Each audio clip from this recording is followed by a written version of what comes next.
I think your laptop has a thing for me. Oh yeah, that's just my Bit Beast. You've got a Bit Beast trapped inside your computer? Okay, but how does a Bit Beast get trapped inside a laptop? Is the laptop basically a Pokeball? Hey guys, welcome to Beyblade Season 1.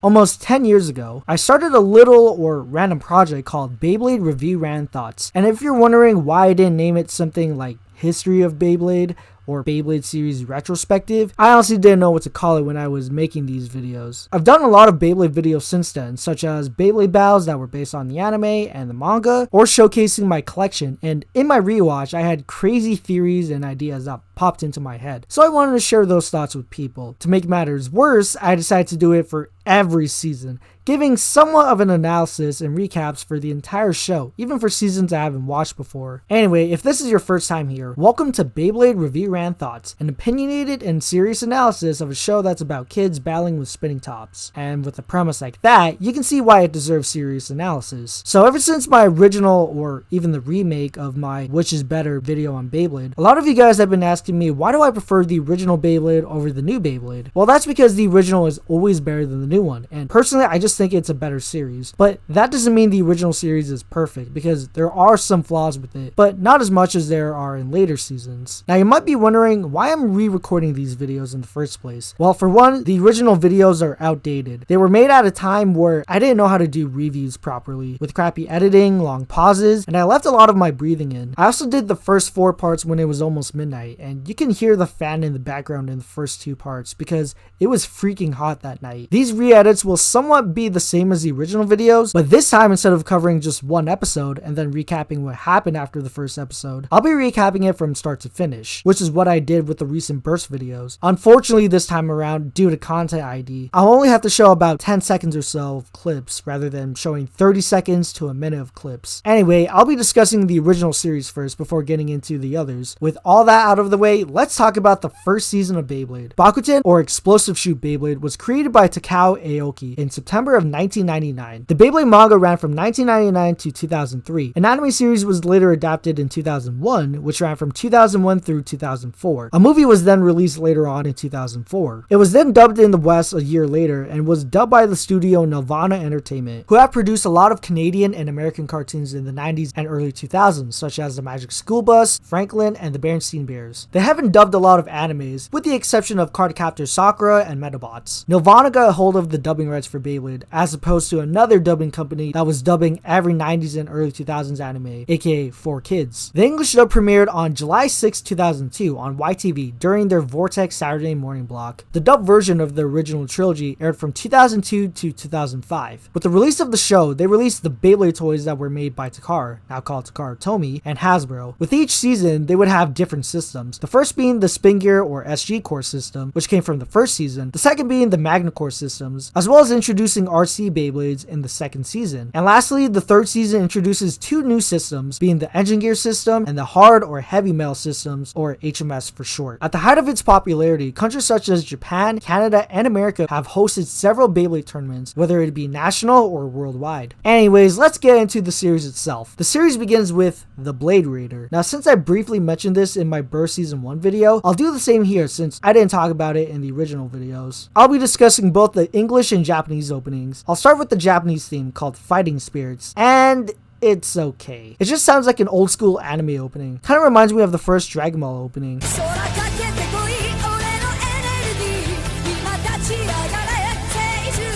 Now for the opening that mostly everyone knows. The theme song genre for the original trilogy was punk rock. It's fast, upbeat, and it gets you really excited for the show. That's what I like about the original Beyblade theme, my sister included. It was all that, plus it was catchy. The theme song pretty much became iconic and memorable. Although it had that English dub treatment, it was still a kick-ass theme song. We're then opened with the narration talking about the history of Beyblade. Eons ago, when the sport of Beyblading was young, powerful beasts roamed the earth.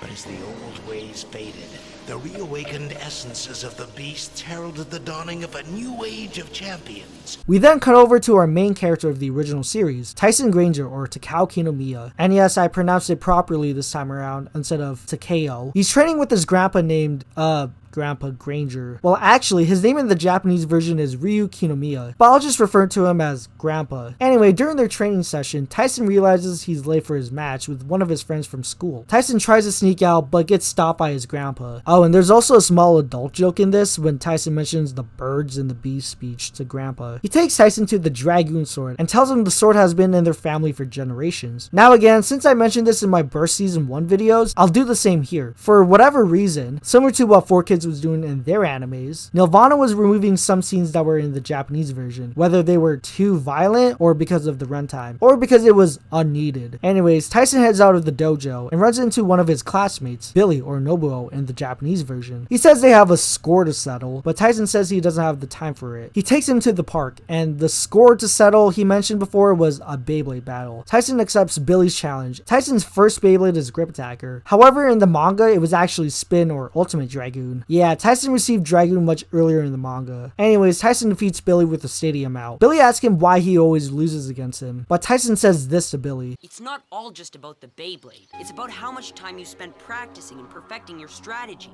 I even dream about it. Tyson then realizes he's late for his battle with his classmate named Andrew. Apparently he's a legend, which actually he isn't. We then meet Andrew, or Akira in the Japanese version, who is with the rest of Tyson's friends and classmates. I'm guessing they're on their school rooftop, but it's never said if this is their school or not. However, a mysterious blader shows up. His name is Carlos, or Hiruta, and challenges him to a Bey battle. Tyson finally shows up to the rooftop, but Andrew says their battle has to wait. Apparently Carlos is part of a team called the Blade Sharks, who either steal or win other Bladers' blades if they lose in the battle. It also turns out Carlos has a huge sack of Beyblades he won from previous opponents that he carries around. Tyson tells Carlos what he's doing is wrong and asks him why he's doing this, but Carlos says he only does it for fun. Before Carlos challenges Tyson to a battle, this nerdy kid interrupts them. He shows him a random stadium and asks him if it reminds him of anything, but Tyson doesn't know what he's talking about. I'm the same. 20 years after the show's release, and I still don't know what the mark on the Bey Stadium means. Tyson makes a deal with Carlos saying if he wins against him, he has to return all the Beyblades he's taken. Anyway, the nerdy kid's name is Kenny, or Kyoju, or the Chief, and says he's an expert on Beyblades.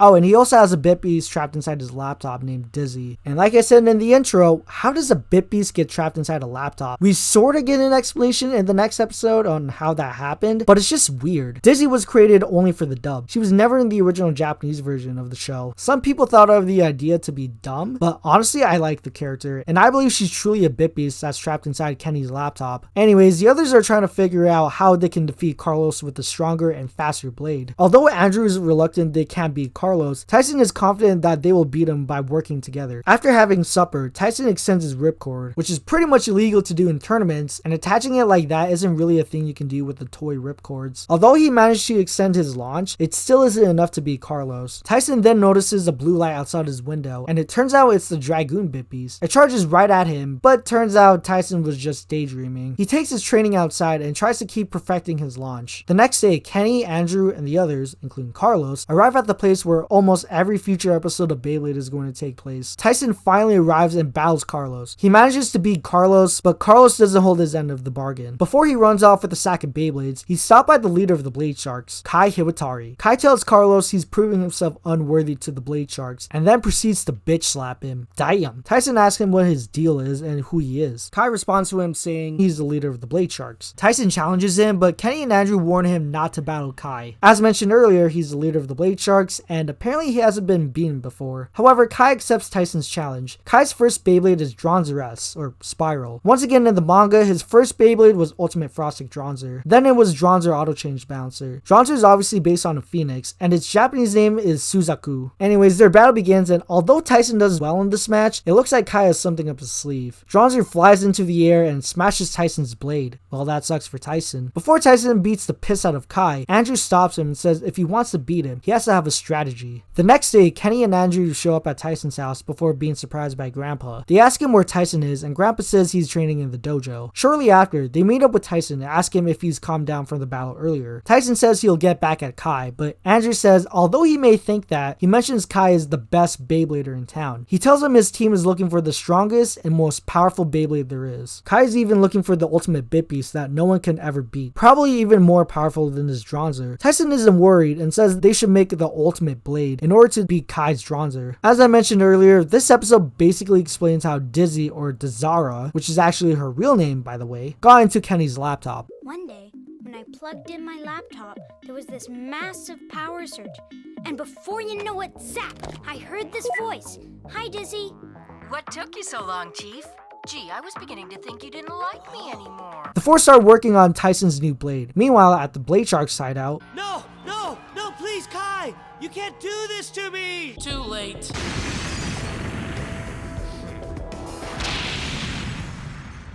well, damn. Kai's goons take Carlos away and start asking one of his goons if they found that Beyblade they were looking for. Stuart, the guy with the purple hair, says that he heard a couple of guys were building a new blade. Not sure how he heard that all the way from Tyson's house, but whatever. They also mentioned how Kenny has been collecting data on Beyblades. Kai sends out his goons to find Tyson and the others. Meanwhile, Tyson tests out his new blade on Andrew, and while it is stronger than his last Beyblade, Dizzy says its power is still too low and isn't enough to defeat Dronzer. Although Kenny is second downing himself, Tyson isn't giving up. He says he'll keep practicing until he can stand up against Dronzer. Kenny decides to head home, but is intercepted by the Blade Sharks. They kidnap him and take him back to Kai's lair. Tyson's other friends, I'm sorry, I honestly don't know their names, witness this and head to his house. They tell him and Andrew that Kenny was kidnapped by the Blade Sharks. Tyson heads out to save Kenny, but is once again stopped by Andrew. Him and the others say he can't go in there alone, otherwise he'll get his ass whooped. Andrew's worried because Tyson's blade still isn't close to beating Kai or the Blade Sharks and will end up being destroyed again. But then Andrew's all like, come on guys, let's go save the chief. Before Tyson follows the others, he goes back into the dojo and talks to Dragoon to ask for advice. Then the blue light appears to Tyson again, and Dragoon appears in front of Tyson and charges right at him. Dragoon's image appears on Tyson's blade. Dragoon is obviously based on a dragon, and its Japanese name is Seiyaru. Again, sorry if I mispronounced it. Meanwhile, with Kenny, What's this?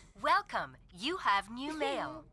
Please give me back my laptop. Put a sock in it. It's mine. Tyson and Andrew show up with the others to rescue Kenny. However, Kai's goons start to show up as well, before being stopped by Kai, and even making a badass entrance. He and Tyson begin their rematch. Kai uses the same move used before, but Dragoon starts to circle around the stadium and creates a tornado. During the battle, Dragoon and Dronzer are both unleashed, one of the best moments in the franchise. Both blades get a simultaneous stadium out. Both Tyson and Andrew are confused on what just happened, but Kai explains it. Your blue dragon and my red phoenix are trapped within our blades. Our bit beasts are powered by incredible forces that are trapped within.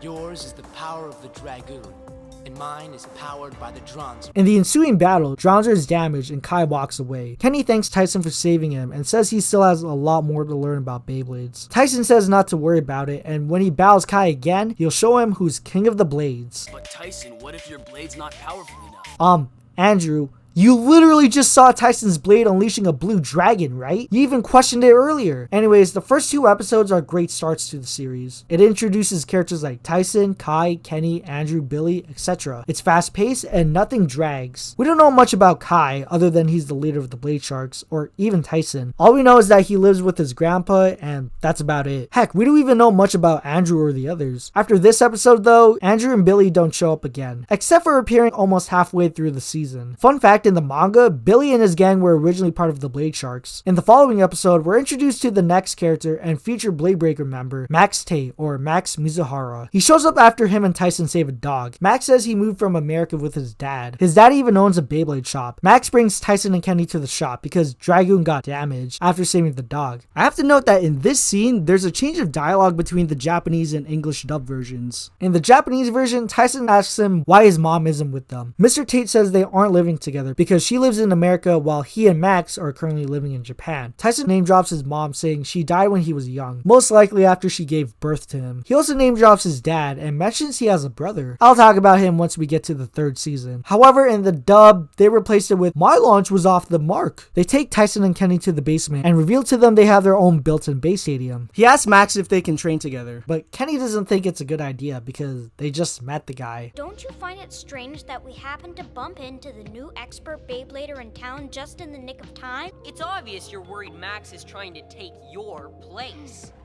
But it's not really like that at all. So give him a chance, Chief. You'll see. I guess. Max's first Beyblade is Proto Shell. Not much to say about it until I mention it again once I get to episode 5. Tyson and Max begin their battle. He even uses his blade to push Max's blade out of the stadium, but loses its spin in the process. After their battle, this old guy shows up at Max's place. His name is Mr. Stanley A. Dickinson, or Daitenji Kogoro. Again, sorry if I mispronounced the name. Max's dad introduces him to Tyson and Kenny and says he's the chairman of the BBA. Mr. Dickinson shows the three he's hosting a Beyblade battle tournament that will bring Beybladers from all over the country. While Max and Kenny are excited for the tournament, Tyson is worried if Kai will show up. Tyson asks Mr. Dickinson if he's heard of Kai and says Kai has already entered the tournament. He's even a recurring world champ. Max suggests to the others that they should start training for the tournament. We then cut over to the Blade Sharks and they even started training too. They even try to knock out Dronzer, but their blades get knocked out instead. During their training, Carlos watches them from the shadows. The next day is the first day of the qualifying tournament. We're also introduced to 3 new characters: Brad Best with his colleague AJ Topper and DJ Jazzman. Like with Dizzy, Brad Best and AJ Topper were not in the Japanese version. They were only made for the dub. Anyway, Tyson arrives late and meets up with Kenny. Max wins in Block B and advances to the semifinals. Tyson congratulates Max on advancing to the next round. Next tournament block is C, and Kenny is next to Blade. It also turns out Kai is in the same block as him, and Kenny even manages to survive the first 2 rounds. Kenny's Beyblade is pretty unique. It basically has a spring attached to the blade base that can make it jump high. Although Kenny was able to survive for 2 rounds, Kai manages to knock out his blade out of the stadium. This makes Tyson pissed off and heads to the arena. He's even surprised Kai's blade is still spinning. With Kai winning Block C, he approaches Tyson. Hey! You and me right here! Before Tyson can punch Kai, he's stopped by Kenny. Man, Tyson really likes to start fights. He says if he wants to beat Kai, the best way is to beat him in the base stadium. Tyson even swears he'll beat Kai in the finals. The next block is D, and the bladers that are in this block are the Blade Sharks, including Carlos, Billy's gang, and of course, Tyson. Tyson and the Blade Sharks manage to survive the first round. Kenny is of course worried Tyson might lose against them, but also forgot Tyson has Dragoon, so it won't be a problem for him. The battle begins and the Blade Sharks go for their triangle attack on Dragoon, but manages to escape their team attack. Tyson is able to defeat 2 of the Blade Sharks, or in this case, ram their blades into the log, save for Stuart and Carlos. Carlos, I guess he kept circling around the stadium, finally goes in and attacks Stuart? What are you doing?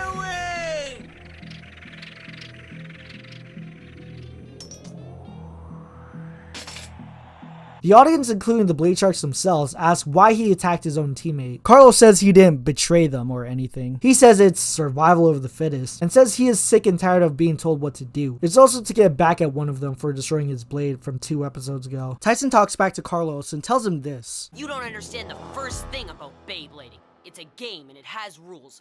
Rules you follow. Stop preaching. I'd say you're just jealous. What? You gotta be nuts! The final round of Block D begins, as well as the rematch between Tyson and Carlos. Before both bladers launch their Beyblades, Tyson modifies his launch, and it's something I like to call the Tyson launch. Anyway, long story short, Tyson beats Carlos again. Although Carlos lost, Tyson gives good sportsmanship and hands him back half of his Beyblade. I guess Tyson couldn't find the rest of the parts. Tyson advances to the semifinals of the qualifying tournament. We're then introduced to the 4th member of the Bladebreakers, Ray Khan, and is the next blader to battle in the qualifying tournament. In the next episode, Your Seal of Approval, we see Ray winning in Block E, and he too advances to the semifinals. The results of the semifinals are in, and the bladers are going to be competing are Tyson, Kai, Max, and Ray. The first battle is Max versus Kai, and then the following match is Tyson versus Ray. Tyson and Kenny wish Max luck on his match, and he even promises to fight Tyson in the finals. Before Max leaves, Max's dad hands him a pendant that belonged to his grandma, or his mom in the Japanese version. The others spot Kai, and Max wishes Kai to do his best on their match, but Kai doesn't seem to care. The 2 bladers head to the base stadium. One of the other additions to the dub are blader stats and moves, as well as showcasing what bit beasts they have. Some people seem to dislike the idea and say it's annoying to have on screen before the battle starts, but honestly, I dig them. DJ reveals a new stadium design that's going to be used in this match. Another thing I love about the original series was its use of custom base stadiums. Instead of reusing the same old stadiums, they would change up the setting or design of the stadium, depending on the location they were at. Anyway, Kai and Max begin their battle. Mr. Tate says he redesigned Max's Beyblade, and by redesigning, I mean adding metal balls to the blade. He calls it Metal Ball Defense. During the match, which also has a deleted scene of Mr. Tate striking a pose, Max is able to land in the center of the dish, but Kai manages to catch up to him and goes for his spin fire attack on Max. The first round goes to Kai with the stadium out. With Max not sure if he can still win this battle, Tyson reminds him of the promise he made to him. With Tyson's encouragement, Max thinks of a way to beat Kai's Dronzer. He then bites the head of the ripcord and launches his blade in reverse, even landing straight in the tower dish. Kai uses his spin fire attack again and causes a shockwave to the whole arena. Although Dronzer is able to land on Proto Shell, or in this case Metal Ball Defensor, Max counters Dronzer's attack and knocks it out of the dish. Max wins the second round. However, Max's blade goes berserk and hits his necklace. Damn, it's a good thing it didn't hit him in the face or anything. With all hope seeming to be lost, Max is uncertain if he can still win. However, Max spots something that was inside his necklace and picks it up. He says that his grandma told him about it when he was young, and it was a symbol of great power called Drasil. Yup, Max has his own bit beast. Dragoon, Dizzy, and Dronzer sense Drasil's presence. Drasil is based on a turtle, and its Japanese name is Genbu. Anyway, with Max's blade all ready to go, the third round starts. During the battle, Drasil releases itself. While it looks like Max is going to win the match, Kai unleashes Dronzer and strikes back at Drasil. The match ends with Kai winning with the stadium out and advancing to the finals. Max may have lost the semifinals, but he still put up a good fight. After the battle, the others head for Hot Springs. Tyson hears a noise outside of Hot Springs and checks it out. He and the others spot Ray, training in preparation for his and Tyson's match the next day, which leads up to our next episode, Dragoon Storm. Tyson and Max arrive at Seaside Dome, and Tyson is ready for his match with Ray. Mr. Tate notices Kenny isn't with them. We then cut to Kenny, and it looks like he's still doing some data on Tyson's Beyblade. The second battle of semifinals begins, and both players make their entrance. I also have to mention the music they use for Ray when he makes his entrance. This pretty much became his theme in the series, and it sounds badass.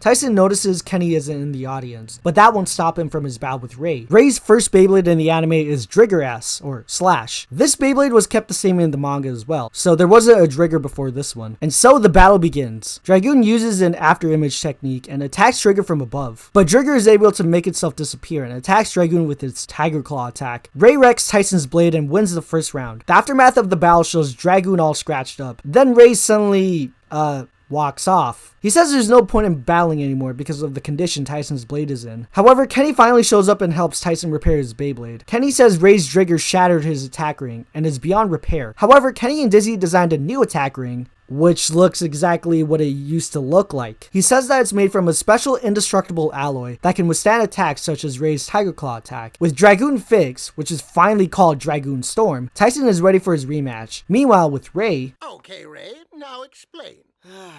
I'm bored. The competition is so lame. You know, I really don't want to do this.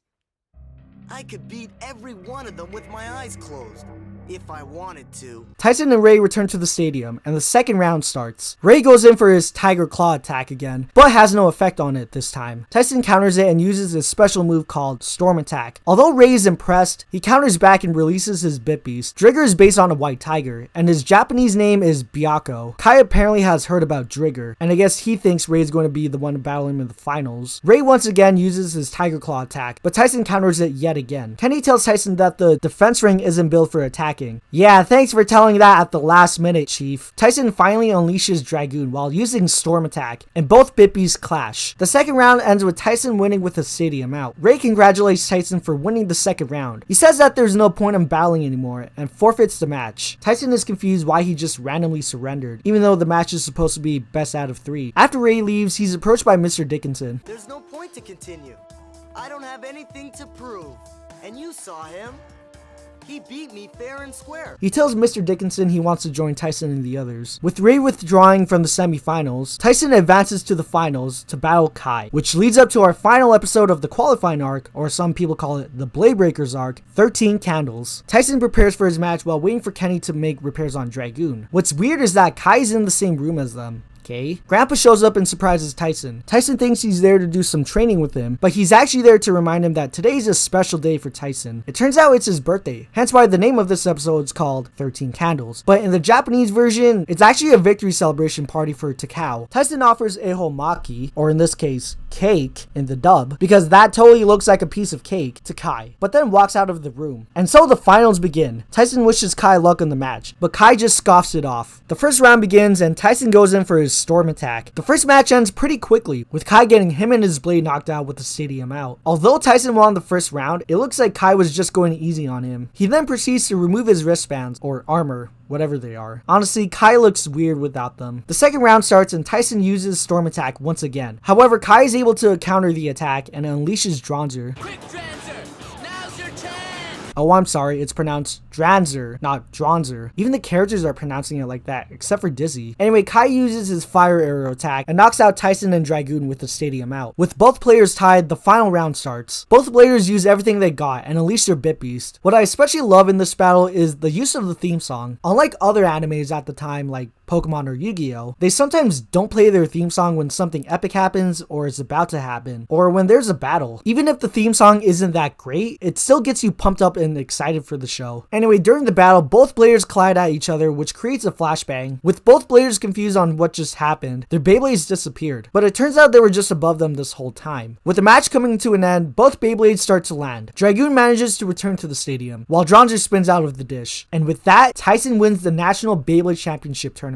With Kai losing the finals, he's been dethroned as the champion. Mr. Dickinson and Ray approach the two. Mr. Dickinson congratulates the both of them on a job well done. Kai assumes his blading skills won't be needed anymore since he lost, but Mr. Dickinson is actually considering letting Kai to be team leader. DJ announces to the audience that Tyson, Kai, Max, Ray, and Kenny will be representing Japan in the World Beyblade Championships. Mr. Dickinson says he's been waiting to announce this after the finals. With Tyson and Ray being excited to be part of the same team, they decide to name their team called the Bladebreakers, or Team BBA. Although the others are excited for the World Championships, Kai says he would rather work alone. Mr. Dickinson says he should use his skills to train the others instead of being a grouch. Although Kai agrees to be a part of the team, that won't mean he won't be all buddy buds with the others. At least he greets Tyson a happy birthday.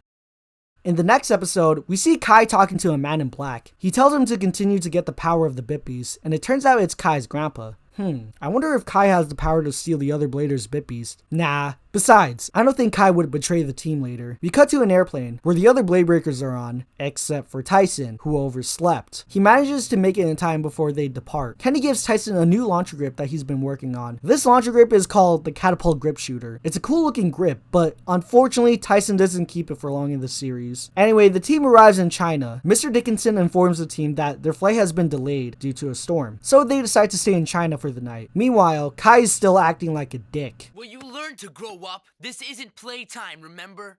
Why don't you try smiling, Kai, or are you just afraid your face will crack? Later that day, the team gets together and has supper. It also turns out Ray is their waiter. He says he only works there on weekends for extra cash, and says he still trains when he's not working. Anyway, Mr. Dickinson explains the Asia tournament. He exposits that in the tournament there will be 4 teams, but only 3 will get to blade. The team with the most surviving Beyblades will win. Kai, however... Yeah, well, sorry. There's no Kai in team either. Kai, come on. We're a team. Don't leave. A team with these Joker babies? What? I've had it up to here with your team. After the team leaves the hotel, a mysterious Blader watches from a distance. The group starts looking for Kai, and although they say he's a bitch, they still need him for the tournament. Ray asks a few random Bladers if they saw Kai, and they head to his whereabouts. They end up in an alley and are encountered by the mysterious Blader, who makes a resemblance to Bruce Lee. He uses nunchucks as his launcher, which is pretty cool. He also carries around a wok on his back for some reason. Guess this guy's too poor to buy his own base stadium. This guy also has 2 Beyblades, which is weird. He challenges the team to a Bey battle. Ray offers to battle Bruce, but Tyson steps in instead. From above, this kid observes the team from a distance. Tyson and Bruce begin their battle, and right off the bat, Dragoon is getting bashed by Bruce's blade. Tyson! Yeah? How are you gonna stoke the team or rock the championship if you let this street punk cheese you out? Ouch, that's a little shallow. Tyson does step up his game and releases Dragoon. He manages to knock Bruce's blade out of the wok and defeats him. Then from out of nowhere, another Beyblade shows up and knocks Dragoon out. Before it hits Ray in the face, Kai saves him just in time. Ray seems to recognize the Beyblade that was just launched. The kid with the green hair speaks and says Bruce has messed up again. His name is Kevin, or Kiki. What's funny is that in my language, Filipino by the way, the word Kiki means vagina. Anyway, Bruce says Kevin is kicking him out of the White Tigers, or Byako clan, since he just got his nickname from the others. Here's a cool nickname for you. How does Mr. Failure sound? Sounds cool to me. That's so cruel. Kevin appears right in front of the Bladebreakers. Tyson asks Ray if he knows Kevin. Apparently he and Ray used to be teammates, Ray being speechless of Kevin's appearance. The team assumes Kevin was spying on them so that he can learn how to defeat Tyson's Dragoon. Meanwhile, Bruce wanders the streets of China. Kevin told him that if he can defeat Tyson, he could be a member of the White Tigers. Before he can finish, he bumps into this big guy in the alley. Ray asks Kevin if he's still with the White Tigers, but doesn't answer him. He does challenge Ray to a Bey battle, but Ray says he doesn't have the time to battle him. He reminds him the last time they fought, he lost against his Drigger. Oh yeah, Kevin's blade is Galmon. His bit piece is a monkey. Not bad, but not cool looking either. Tyson decides to take on Kevin, but then all of a sudden Ray's like, wait, I changed my mind, Tyson. I'm gonna battle him. Like, what? You literally just said you didn't want to battle against him because you'll end up losing, and now you're confident that you'll beat him? Anyway, the guy Bruce bumped into earlier is Gary, or Gao. We also meet this pink-haired chick that was behind Gary. Her name is Mariah, or Mao. She asks Bruce why he isn't with Kevin, but Bruce mentions he saw Ray. You saw Ray? Finally.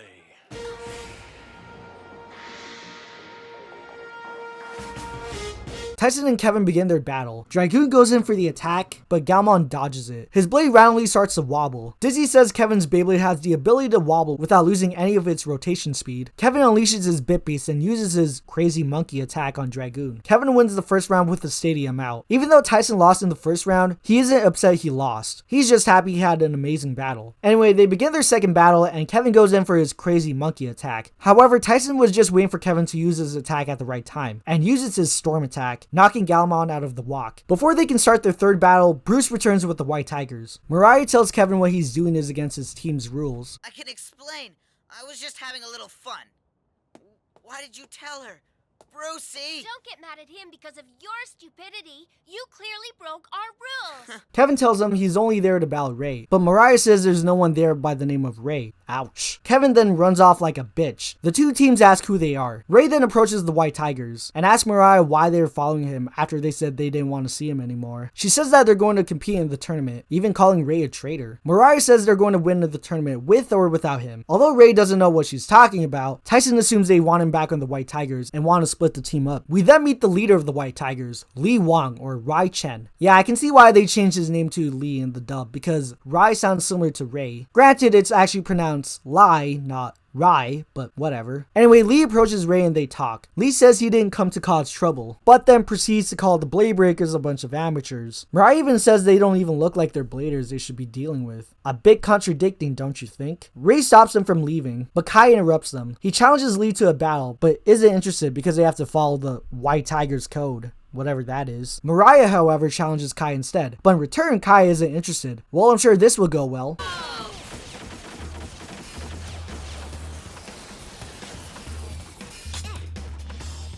Maybe you're scared because I'm a girl. No. Oh, well, damn. The aftermath of Mariah's attack slices the wok into pieces, with the others being shocked. Kai, however, isn't impressed and says her shot was lucky. Mariah countering back at him, saying he's too scared to fight one of them. Lee tells Mariah it's time for them to leave. Before she and Gary leave, she tells Ray this isn't over. Oh yeah, I forgot to mention Lee and Mariah are brother and sister. Anyway, the two teams go their separate ways. Tyson asks Ray why Mariah called him a traitor. He admits he is, but Kai says to leave him alone and isn't their business. And then he walks off again. I guess he's still pissed that Mariah embarrassed him. After they have themselves a good laugh, they head to China. The team arrives at the tournament, and it's in this big ass tower, or maybe a big tree that has multiple pillars. The Bladebreakers are in Group or Block A, and will be battling in the first match. The White Tigers appear and chat with the team. Tyson plans to win the tournament, but Lee just scoffs it off and doesn't believe they will. Mariah says they're in different blocks, so they won't be battling each other until the finals. Anyway, the first round of the China tournament begins, and the Bladebreakers are battling against a team called the Tall Boys. Ray is the first to battle, battle, and his opponent is a blader named Andre. His blade is called the Yak. The design looks weird, but cool at the same time. His launcher is also attached to his wrist. The stadium the bladers are using in this match is called the Jagged Rock Stadium, which looks decent for a stadium design. The first round starts and Ray goes straight for his Tiger Claw attack on Andre. However, he counters Ray's attack, even as Beyblade starts to extend. Kenny and Dizzy say that Andre's Yak has the strength and advantage over Drigger. Kai tells the others that if Ray loses the match, he doesn't deserve to be on the Bladebreakers. However, Ray does make a comeback and uses his Tiger Claw attack on Andre's blade. The first round ends with Ray winning. Next up is Max battling the next Tall Boy member, Waylon. His Beyblade is unknown, but has the power to make massive heat waves, and it even happens during his battle with Max. The audience, including Tyson, Kenny, and DJ, can't even stand the heat. I guess Kai and Ray are used to the heat, which is why we don't see them during this battle. Max does counter back Waylon's heat attack and is able to defeat him. The Bladebreakers congratulate Max on a job well done. Kai, however, Actually, it was pretty sloppy. Kai, give the poor guy a break. Hey, it's okay, really. You're the team leader, Kai, so if you think I need to work harder, then I will, okay?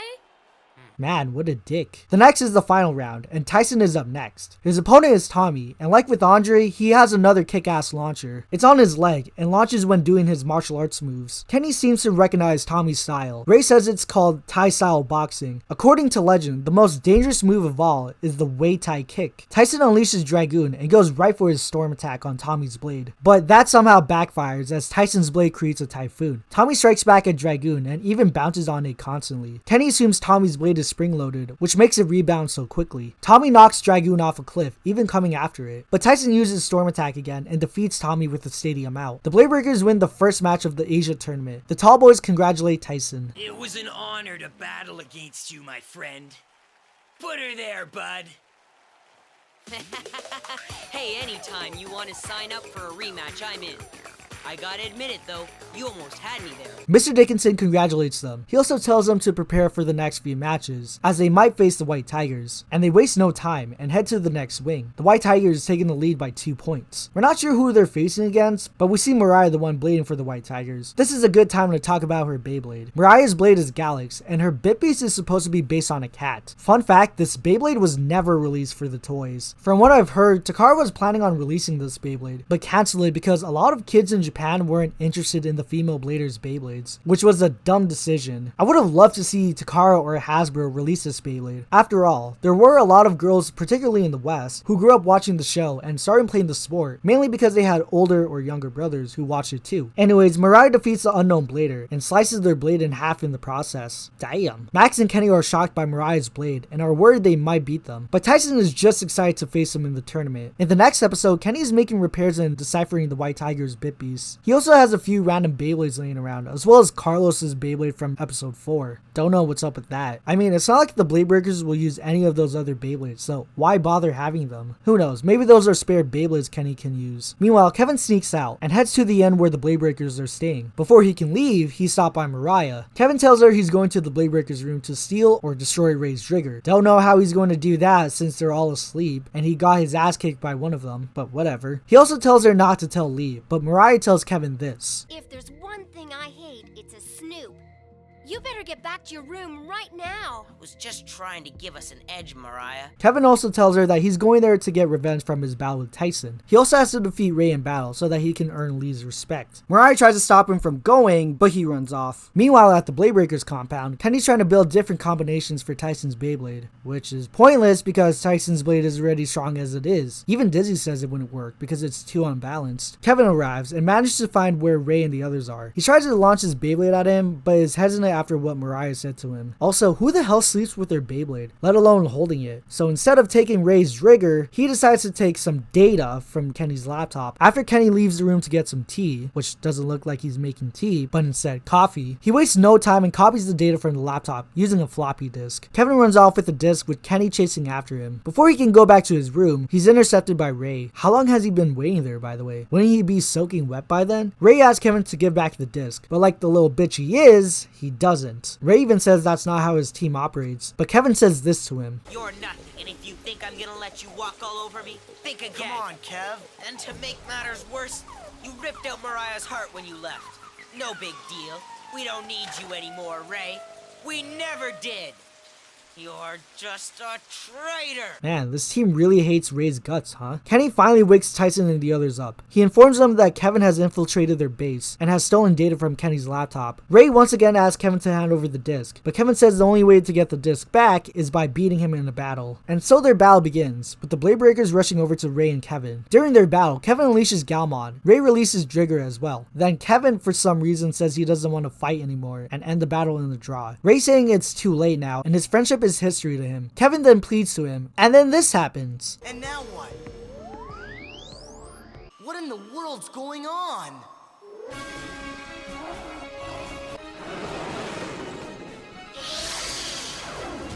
No, don't!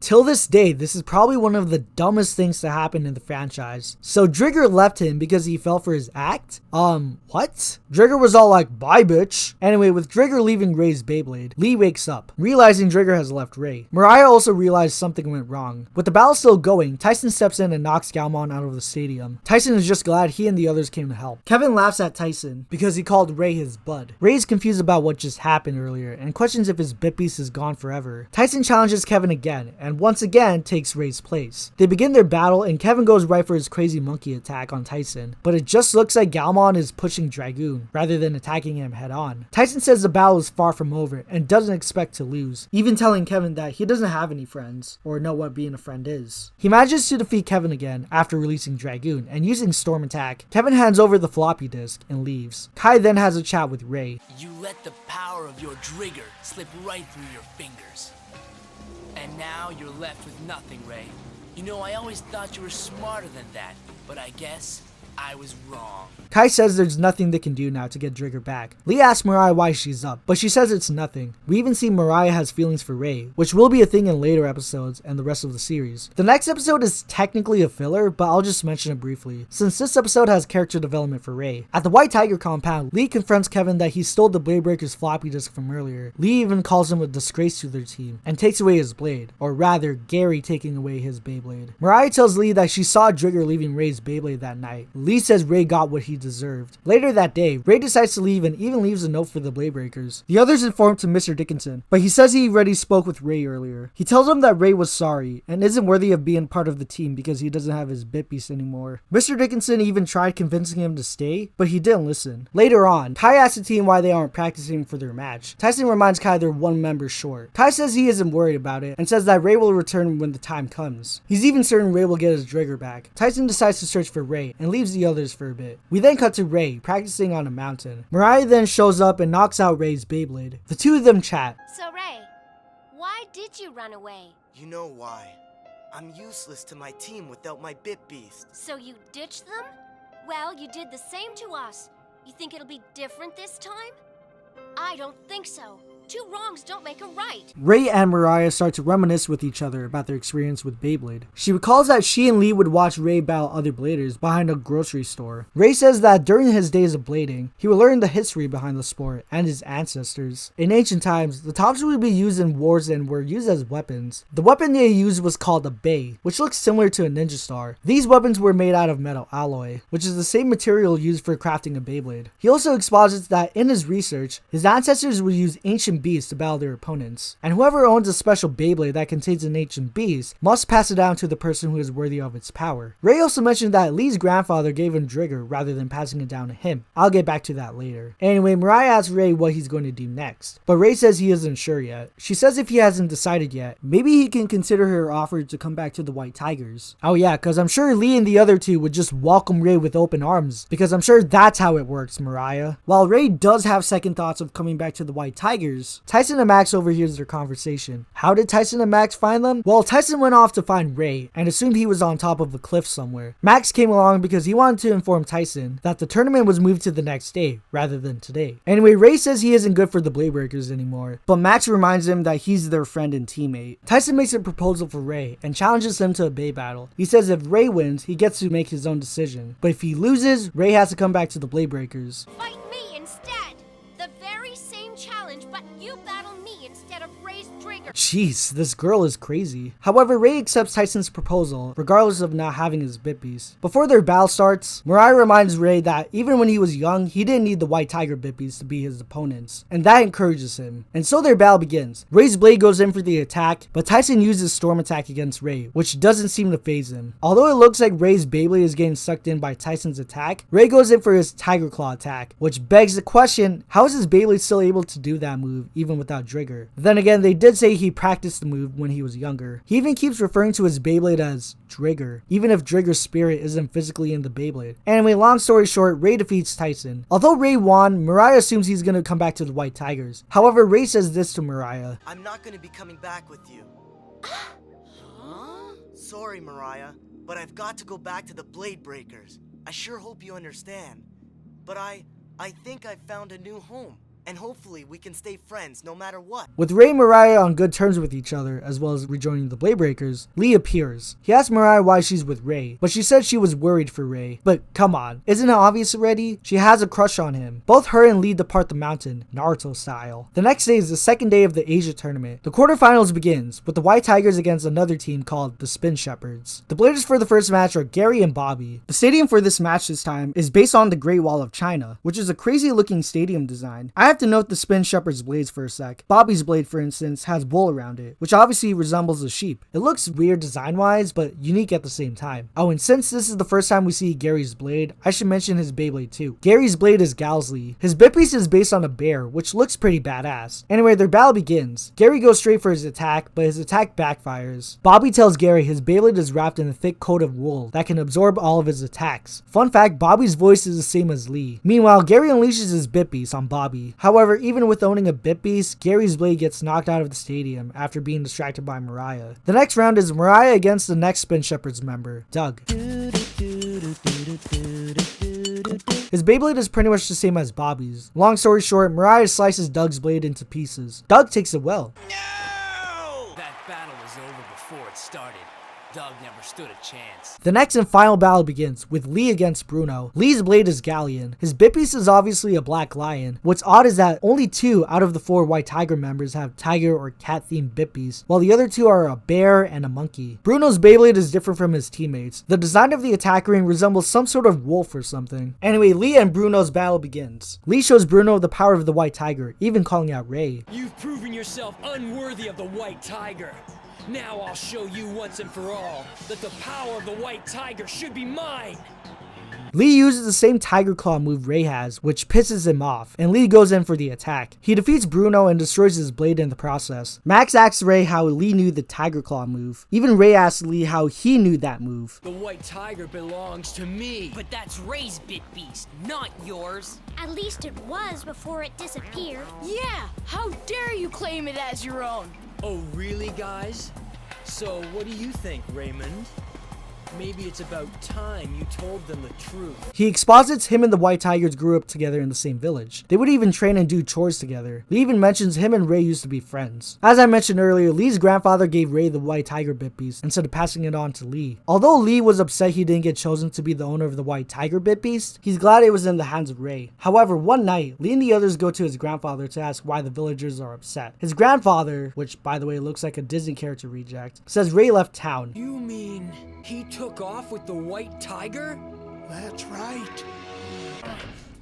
Lee, wait! He sulks off and ends up at the same place where he and Ray had their first battle. On that day, he swore he would find Ray and gain the power of the White Tiger. He trained every day to perfect his blading skills and strength to match up with Ray, as well as perfecting the Tiger Claw move. I also have to ask, how did the others receive their own Bippies? Did Lee's grandfather have other Bippies laying around? Anyway, Lee asks Ray to hand over Drigger. Since Ray isn't dumb, he says no. Also, did Lee forget that Ray just lost his Bippies 2 episodes ago? While Lee's side of the story was true, Ray says that was only one side of the story. After that, the next battle of the quarterfinals begins. The Bladebreakers are up against a team called the Charming Princes. Their Beyblades are pretty cool looking. It's a big attack ring with sharp blades on the end, as well as having the face of an elephant on it. Tyson is the first to battle, and his opponent is Ronnie. Tyson unleashes Dragoon right off the bat and goes for his storm attack move. Unfortunately, it doesn't affect Ronnie's blade. Kenny notifies Tyson that Ronnie's Beyblade is designed to deflect any wind attack while it's on the ground. So in order for Tyson to defeat Ronnie, he has to get Dragoon off the ground, then use his storm attack again. Tyson follows Kenny's advice and is able to defeat Ronnie. The next one to battle is Max and defeats one of the Charming Princes, who doesn't have a name by the way, within seconds. The next and final round is Ray, and his opponent is Robin. With the battle starting, a green aura appears behind Ray's Beyblade.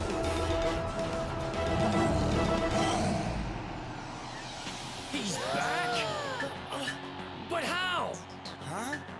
It's great to see Drigger back in action. Not sure why he decided to come back only now, but whatever. Ray goes in for his Tiger Claw move and defeats Robin. In the process, even destroys the Great Wall of China Stadium. With the Bladebreakers winning the quarterfinals, the White Tigers walk off. The next day, the Bladebreakers head to the tournament for the semifinals, save for Tyson and Ray because Tyson was still in bed, until Ray gave him a hot pepper to eat, which caused him to wake up. Ray suggests to Mr. Dickinson Max should battle first since Tyson is still out of commission. While the others go off without Ray and Tyson, Kenny in the meantime gives Max a new launcher grip, as well as giving a new Drasil Beyblade. His new blade is Drasil S, or Shield, and this is a huge improvement over Metal Ball Defensor. I should also mention his new launcher grip called Sniper Grip, which has a laser scope attached to the grip. It was kind of a dumb gimmick, even with the toys. This would be Max's main launcher for the rest of the season, and the beginning of next season. Anyway, we see Kevin once again spying on the team. Meanwhile, with Tyson and Ray, Wait up, would ya?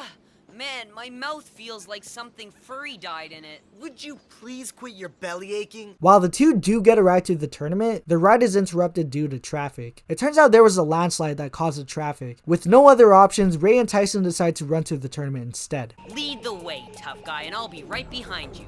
Come on, or maybe you're the one who's chicken. Okay, let's go.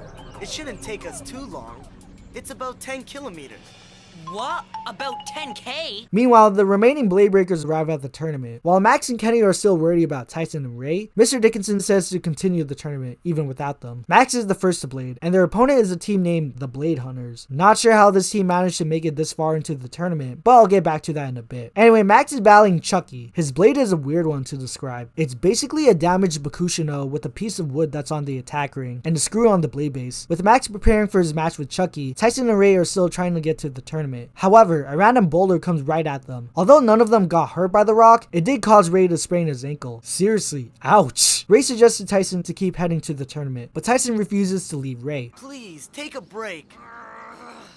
No way. I said I'd get us there, and I'm keeping my word. Back to the semifinals, Max and Chucky's battle begins. During the match, Max tries to stall for time for Tyson and Ray to arrive. Even the audience and Chucky are confused why he's not fighting back. Kai tells him to stop stalling because he's making the team look bad. After listening to Kai's advice, Max decides to stop stalling and fight back. Chucky uses his special move on Max, but Max unleashes Drasil and knocks Chucky's blade out. Max wins the match with the stadium out. The next Blade Hunter to blade is Zippy. His blade is, the same as Chucky's. Yeah, unfortunately with this team, they're sharing one Beyblade. Why is that, you're probably asking? Well, according to a deleted scene in the Japanese version, the Blade Hunters lived in a country where they didn't have Beyblade apparently. However, they found a beat up one that was left by some tourists on the beach. And that raises the question, how the hell did these weak ass bladers make it to the semi-finals? I mean, yeah, Chucky's pretty much the one who's stronger than his two brothers, which makes sense why he's the team leader. It was even said in the Japanese version, they trained with everything they had. But how did they manage to make it this far into the tournament with a trash looking blade? But whatever. With the second round starting, Max tells DJ to wait a little longer. However, Kai steps in to substitute. So the leader of the Bladebreakers, who hasn't been doing anything in this tournament except for giving advice to the others and being a dick, is finally going to blade. And it looks like Kai changed his launcher too. Since they don't explain how he got a new launcher grip, I'll briefly mention it. Kai's new launcher grip is the spring shooter launcher. Just like Tyson's catapult grip shooter, Kai doesn't keep this launcher for long this season. What's weird is that Agent mentions Kai has an undefeated record.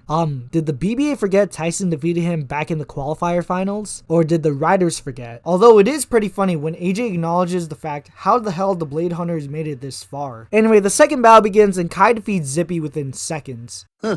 That was easy. Before the third round can start, Kai informs DJ they're forfeiting the match due to the lack of bladers in their team. The Blade Hunters are pissed that one of them, Lippy by the way, didn't get the chance to blade. However, Tyson and Ray managed to make it to the tournament just in time. While the others are glad the two made it, Kevin, who was with Mariah in the audience, is pissed that they made it to the tournament, even hinting he was the one that caused that landslide and that rock that almost hit Ray and Tyson. Mariah is obviously pissed at Kevin for almost killing Ray, and he runs off. Anyway, Tyson is the last to blade, since Ray is unable to blade due to his condition. And just like the last round, Tyson defeats Lippy within seconds. Yeah, how did these guys make it this far again? With the match over, the Bladebreakers win the semifinals. Mariah is glad she gets to face Ray and the others, meaning the White Tigers are going to be facing off against them in the finals. With the Blade Hunters losing their spot in the finals, Max gives good sportsmanship to Chucky and his brothers. But before they leave, Max gives his old metal ball defensor blade to Chucky as a gift. It's a good thing Max gave away that blade, because otherwise, the three of them would have to keep sharing that trash Beyblade. Tyson is impressed that Kai stood in for them, even if it was only temporary. He says he didn't have a choice, and if they did forfeit the match, that would ruin his title as world champ. Tyson tries to say thanks, but Kai once again acts like a complete dick. Wow, Kai. Anyways, the next episode, going for the gold. It's the day of the finals, and the Bladebreakers prepare themselves for their battle with the White Tigers. Tyson even got up early to train for his match. Kenny gathers the others and discuss their plan. Max will be going first, then Ray, and then finally Tyson. And of course, Kai just walks off again. Great. Meanwhile, with the White Tigers, Lee discusses his plan. Gary going first, then Mariah, and then of course himself. Kevin, being the little prick he is, says he doesn't like Lee's plan, and says he should blade too. Lee tells him he's the weakest link, rightfully so. Also, did he just forget his Galmon was taken away from him 3 episodes ago? I also like this shot of the Bladebreakers in the bus, and you just see Kai Wei in the back without a face. Kenny tells him the White Tigers are 5 times stronger than them, and haven't lost in the tournament so far.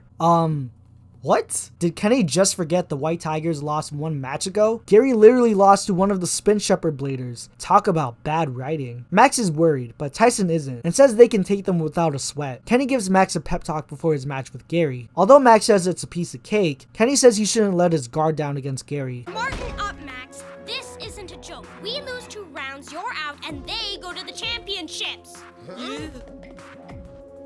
Relax, huh? After having an anxiety attack, the finals finally begin. The stadium they'll be using in the first match is called the Satellite Dish, which again is a unique looking stadium. What's funny is that after this episode came out, a few people like myself will use the Satellite Dish as a Beyblade stadium in real life, if your parents couldn't afford to buy you a real Beyblade stadium. Anyway, Max and Gary step up to the dish and the first round starts. Kenny is worried Max will lose to Gary, but Ray says he shouldn't have to worry because he has Dracil on his side. Ray does have a point, Chief. Besides, it's not like he will lose to Gary in this round. During their battle, Gasly is unleashed and repeatedly attacks Dracil from the air. Max figures out how to outsmart Gary and in turn unleashes Dracil on him. The first round ends with Max winning with the knockout or sleep out. Maybe I did make a mistake putting him in there. What did you think I was trying to tell you? But you wouldn't listen to me. Don't you tell me how to run this team. Although Gary lost in the first round, he still has a smile on his face. The others are surprised he's laughing even after he lost. Mariah says that for once he's thinking about his battle and not something like, food, because they're making him the token fat guy in this group. Anyways, the second round begins. Gary even made his blade bounce on the stadium, and it does some damage. Max is able to dodge Gary's attack, but Gary unleashes his Bit Beast and is able to defeat Max in the second round. Damn. Kevin is surprised Gary won that round. Lee says he hasn't seen everything yet. After the Bladebreakers give a pep talk to Max, both bladers return to the dish, and thus the final round begins. Gary even breaks his launcher in the process. Unfortunately for Max, Gary unleashes Galsley again and destroys the stadium in the process. The first match ends with Gary winning. Gary tells Max he put up a good fight. He even helps him out from the destroyed stadium after Max retrieves Dracil from the rubble. Although the Bladebreakers lost the first match, they're still smiling at the end. Tyson even tells Kenny that their winning streak had to end sometime. The next match is Ray versus Mariah. By the way, this shot of Mariah always disturbed me when I was a kid. Anyway, next episode, My Enemy, My Friend. Both players approach the stadium. They even have their own fans that are cheering them on. The boys are cheering for Mariah, and the girls are cheering for Ray. Although the others are happy Ray is next to battle, Kai doesn't think Ray should be the one to battle Mariah, due to the fact they used to be friends. The stadium for this match is called the Forbidden City Dish. It's not that impressive of a stadium, but it still looks cool. The first round starts and Mariah's blade goes right in for the attack, while Ray's blade starts off wobbly. She even unleashes Galax on Drigger, but in turn Ray unleashes Drigger. With Mariah wide open, Ray goes in for the attack, but then he misses for some reason. Mariah counters his attack, and the first round ends with Mariah winning with a knockout. Mariah was surprised she defeated Ray so easily. With Ray losing the first round, this makes the Bladebreakers pissed, especially Kai. But honestly, I think he's still upset because Mariah embarrassed him a couple episodes ago. Mariah asked Ray why he went easy on her. Ray, win, but not this way. What are you trying to prove by going so easy on me anyway? I'm not. Oh, give me a break, Ray, would you please? I know what you're capable of, so at least make me work for it. Maybe she's right. Then the second round starts. Mariah tells Ray he should stop messing around and take the match seriously. She even tells him to prove himself and stop acting like a pussy. Ouch. Kai gives a pep talk to Ray. Hey, Ray. I know your loyalties are torn, but get over it. Your teammates are counting on you. Wake up, Ray. So, what are you getting at, Kai? Battles need to be fought with the head and not with the heart. Well said, Kai. This is why everyone loves this guy. After Kai's advice, Ray gets back into the match. They unleash their Bit Beast and both Bladers use their special attack. The second round ends with Ray winning with a sleep out. Although the Bladebreakers are happy Ray won the second round, Mariah isn't impressed. Ray says she's just jealous, but Mariah just scoffs at him. Then the third round begins. Just like with the Tyson vs. Kai battle, this battle once again utilizes the theme song. And I get excited whenever the theme song is played during a battle or something. Anyway, after all being lovey-dovey around each other, as well as remembering the old days, Ray tells Mariah the truth on why he left the White Tigers, but honestly at this point, it's becoming repetitive. We already know why he left, so why does the show keep reminding us? Mariah says no matter what happens, they won't be angry with each other. She also tells him she misses being friends with him, or what she really means is that she has a big crush on him. Well, actually in the Japanese version, Mariah confesses her love for Ray. Even he knew that all this time, which begs the question, if he knew all this time, then why didn't he say anything to her before? This isn't like Naruto and Hinata. Anyways, Ray finally defeats Mariah, and the Bladebreakers are now tied with the White Tigers. Ray gives good sportsmanship to Mariah, and gives Mariah back her headband. Tell me, Ray, do you think you'd ever want to hang out or something? You bet.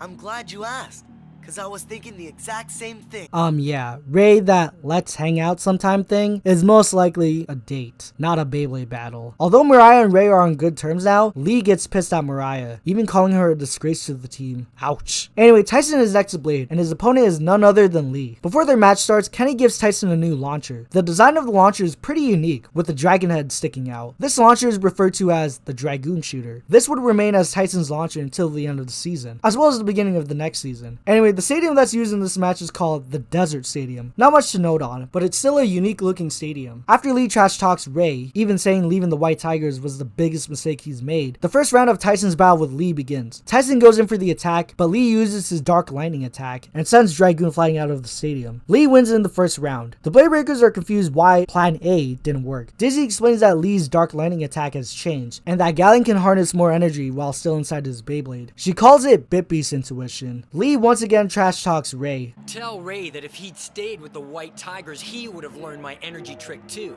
But he didn't. And now you'll have to pay the price by losing the tournament and going home. As if. Jeez, Lee seriously needs to chill out. Tyson says the battle isn't over yet. Then Kai randomly appears behind him and says Lee's entire focus is on Ray. He tells Tyson that Lee's expecting something desperate from Tyson and that he should confuse him in the battle. Tyson thinks that he should use the Desert Stadium to its fullest potential. After Kai's pep talk, the second round begins. Both blades attack head on, but Galleon pushes Dragoon towards the sand. Kenny is worried Tyson is going to lose the match again. Kai tells Tyson to use the sand to his advantage. Tyson says while the sand might get him, it'll also get Lee's Galleon too. Dragoon moves to the sand, and while Kenny, Max, and Lee think he made a mistake, Tyson was waiting for Lee to attack him and use his Dark Lightning attack on him. But Tyson counters back at him and uses his Storm attack. The second round ends with Tyson winning with a sleep out. Although Tyson thanks Kai for the advice, Kai tells Tyson he might have pissed off Lee. Damn. Anyway, the third round starts. Lee unleashes Galleon on Tyson and attempts to knock Dragoon out of the stadium. Ray even tells Lee to piss off. However, Tyson manages to get back in the stadium. Both Bladers use their special attacks as well as their Bit Beasts and collide at each other. The third round finally ends with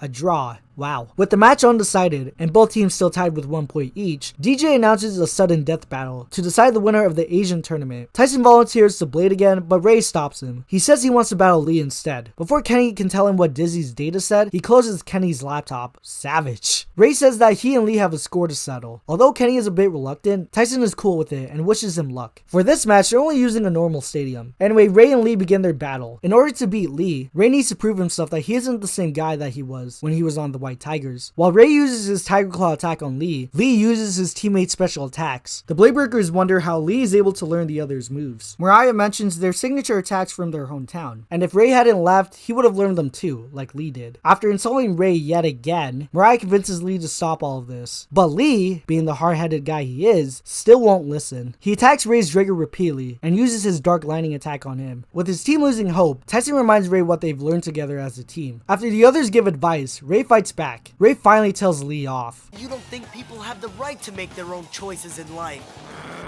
Moving away isn't a crime, Lee. I did it so I could expand my horizons, learn some new things.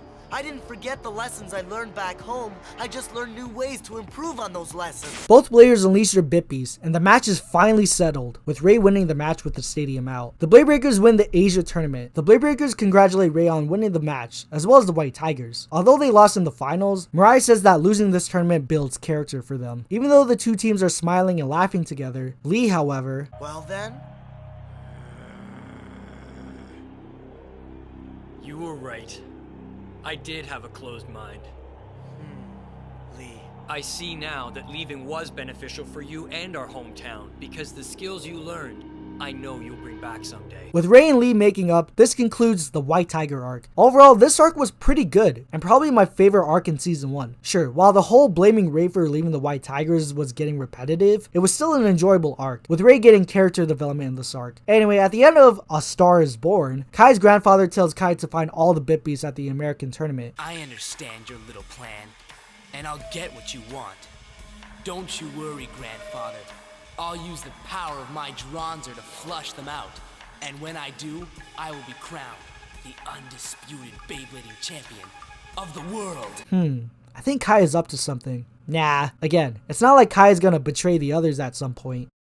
Anyway, the Bladebreakers are off to America for the next tournament. Max is excited because he gets to visit his mom, since she still lives in America. As I mentioned earlier, it's been hinted that Max's parents are divorced, but it's never confirmed in the series, because as we see in later seasons, they're still together. Oh yeah, and Tyson's grandpa joins them for the rest of this arc. He acts as the comic relief in this arc, but it honestly doesn't bother me that much. The Bladebreakers arrive at the PPB facility, or Project Powered Beyblade. Inside, they're greeted by one of the scientists that work with Max's mom, and he gives the team a tour of the facility. From there, they meet Max's mom, Judy Tate. Her and Max have a heartfelt reunion. The scientist mentions Max's mom is the head honcho, or the director of the BBA. After introducing the Bladebreakers to Judy, she takes them to the PPB training center. We're then introduced to this nerdy chick, after hearing Tyson saying their team trains the old-fashioned way. Her name is Emily Watson. Not only is she Judy's assistant, but she's also a tennis player. Oh, and of course a Beyblader. Judy informs everyone to leave the training arena, except for two other Bladers named Tony and Andy. She says that Emily and the other two will be a good match to battle the Bladebreakers. Although the Bladebreakers are willing to battle Judy's team, minus Kai as usual, Max on the other hand looks a bit concerned for his mom. He also wonders why she didn't tell him she worked in a place like this. The first match is Tyson battling Tony. His Beyblade is nothing special, but his launcher is pretty unique though. It's a microphone, but a launcher at the same time. Tyson tries to go for the attack, but Tony's blade dodges his attacks by bouncing on Dragoon. However, Tyson is able to counter Tony's attacks and beat him. The next match is Ray against Andy. Like Tony, his Beyblade isn't special, but he too has a unique looking launcher. Sure, it's just a paintbrush and palette, but I still think it's pretty cool looking. Anyway, Ray and Andy's battle begins. Andy's blade creates a blob of color around the stadium and vanishes. However, Ray isn't all that impressed. Trigger knocks Andy's Beyblade out of the stadium. Although Grandpa tells Judy her team doesn't stand a chance, Kai believes they're going easy on them. The final match is Max against Emily. Her launcher is her tennis racket. It's not a bad launcher, but nothing too special. The match begins, and Emily charges right at Max's blade, knocking it out of the stadium. Max apologizes to his team, but Tyson says not to worry about it since they're still at 2 out of 3. Kai reveals to the others that they were just used as lab rats, which explains why they were able to win the first 2 matches. Emily reveals that Tony and Andy were part of the lower level Bladers. Thanks to your eager little demonstration, we've accessed the skill level of your entire team, and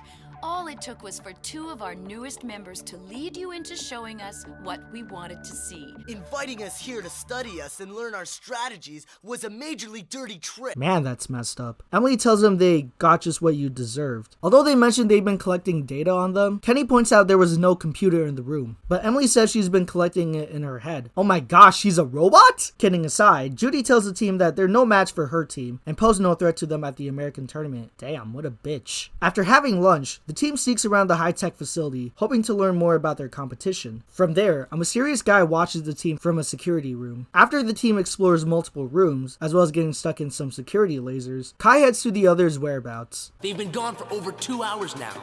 Something must have happened. I'm their leader. I'm supposed to be looking out for them. Max spots his mom from the other side and tries to catch up to her. Unfortunately, Max triggers the laser sensors, which causes an alarm to lock down the area. Before one of the doors closes on Max, Kai saves him just in time. Thank God for Kai. Max tries to tell his mom to open the door, but she ignores him. Wow, what a bitch. At least Emily is worried for them. Tyson tries to launch Dragoon to break the door, but it doesn't work. Ray tells them they should leave, otherwise they'll be trapped. Before they can leave, Kai spots 2 individuals in cloaks, holding a basketball and a football. The 2 individuals introduce themselves. Their names are Eddie and Steve. Much like the White Tigers, Steve insults the Bladebreakers. He even taunts them by saying one of them lost to Emily. Tyson responds to them saying Max only lost to Emily because their team set them up. The 2 recognize Max as Judy's son. Also, just like in the previous arc, the opposing team not only mocks the Bladebreakers, but despises one of them. Steve mentions his and Eddie's Bippies are more powerful than the Bladebreakers. Oh, Eddie also mentions their team leader Michael as well as Emily all have Bippies that were created in a lab. So unlike the Bladebreakers and the White Tigers, where the Bippies were passed down from owner to owner, the All Stars, which I'll start referring to Steve and the others now, their Bippies were basically made from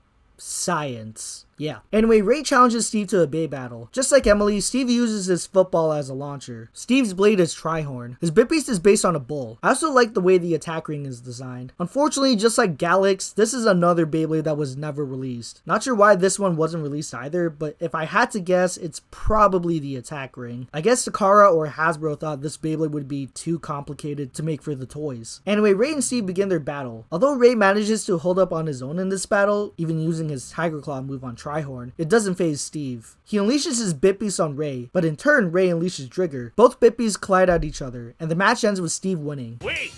After locking horns with you and taking you to the mat, it still has energy to spare. Wait, what? Is he seriously going to let his blade hit Ray and the others? No, of course he aims for that glass door and shatters it. But wait, how come it didn't work before when Tyson was trying to break it? Even Kenny wonders how Steve's blade was able to break it, but not theirs. Steve says their Beyblades don't compare to the Beyblades they use on his team, and mentions Max's mom designed the All Stars as Bit Beast. The Bladebreakers, however, don't believe them, but Steve and Eddie remind them they lost to them twice. Jeez guys, you don't have to rub it in their faces. However, they won't expose them for trespassing their base. Max tells the others it's time for them to leave. Before they leave, Tyson lets the All Stars know that once they beat them at the American tournament, they're gonna make them eat their own words, after saying their bit beasts are unbeatable. Once the Bladebreakers leave, it turns out Judy and Emily were observing the team this whole time. Judy says Max has a lot of hidden skills he hasn't tapped into yet. Oh yeah, that man that was watching the Bladebreakers earlier, his name is Douglas. He reveals that the Bladebreakers weren't supposed to reach level 5, which was the room that Max was about to reach earlier. We must use all the tools at our disposal. Yes, I agree with you. The All Stars team is the perfect Beyblade prototype.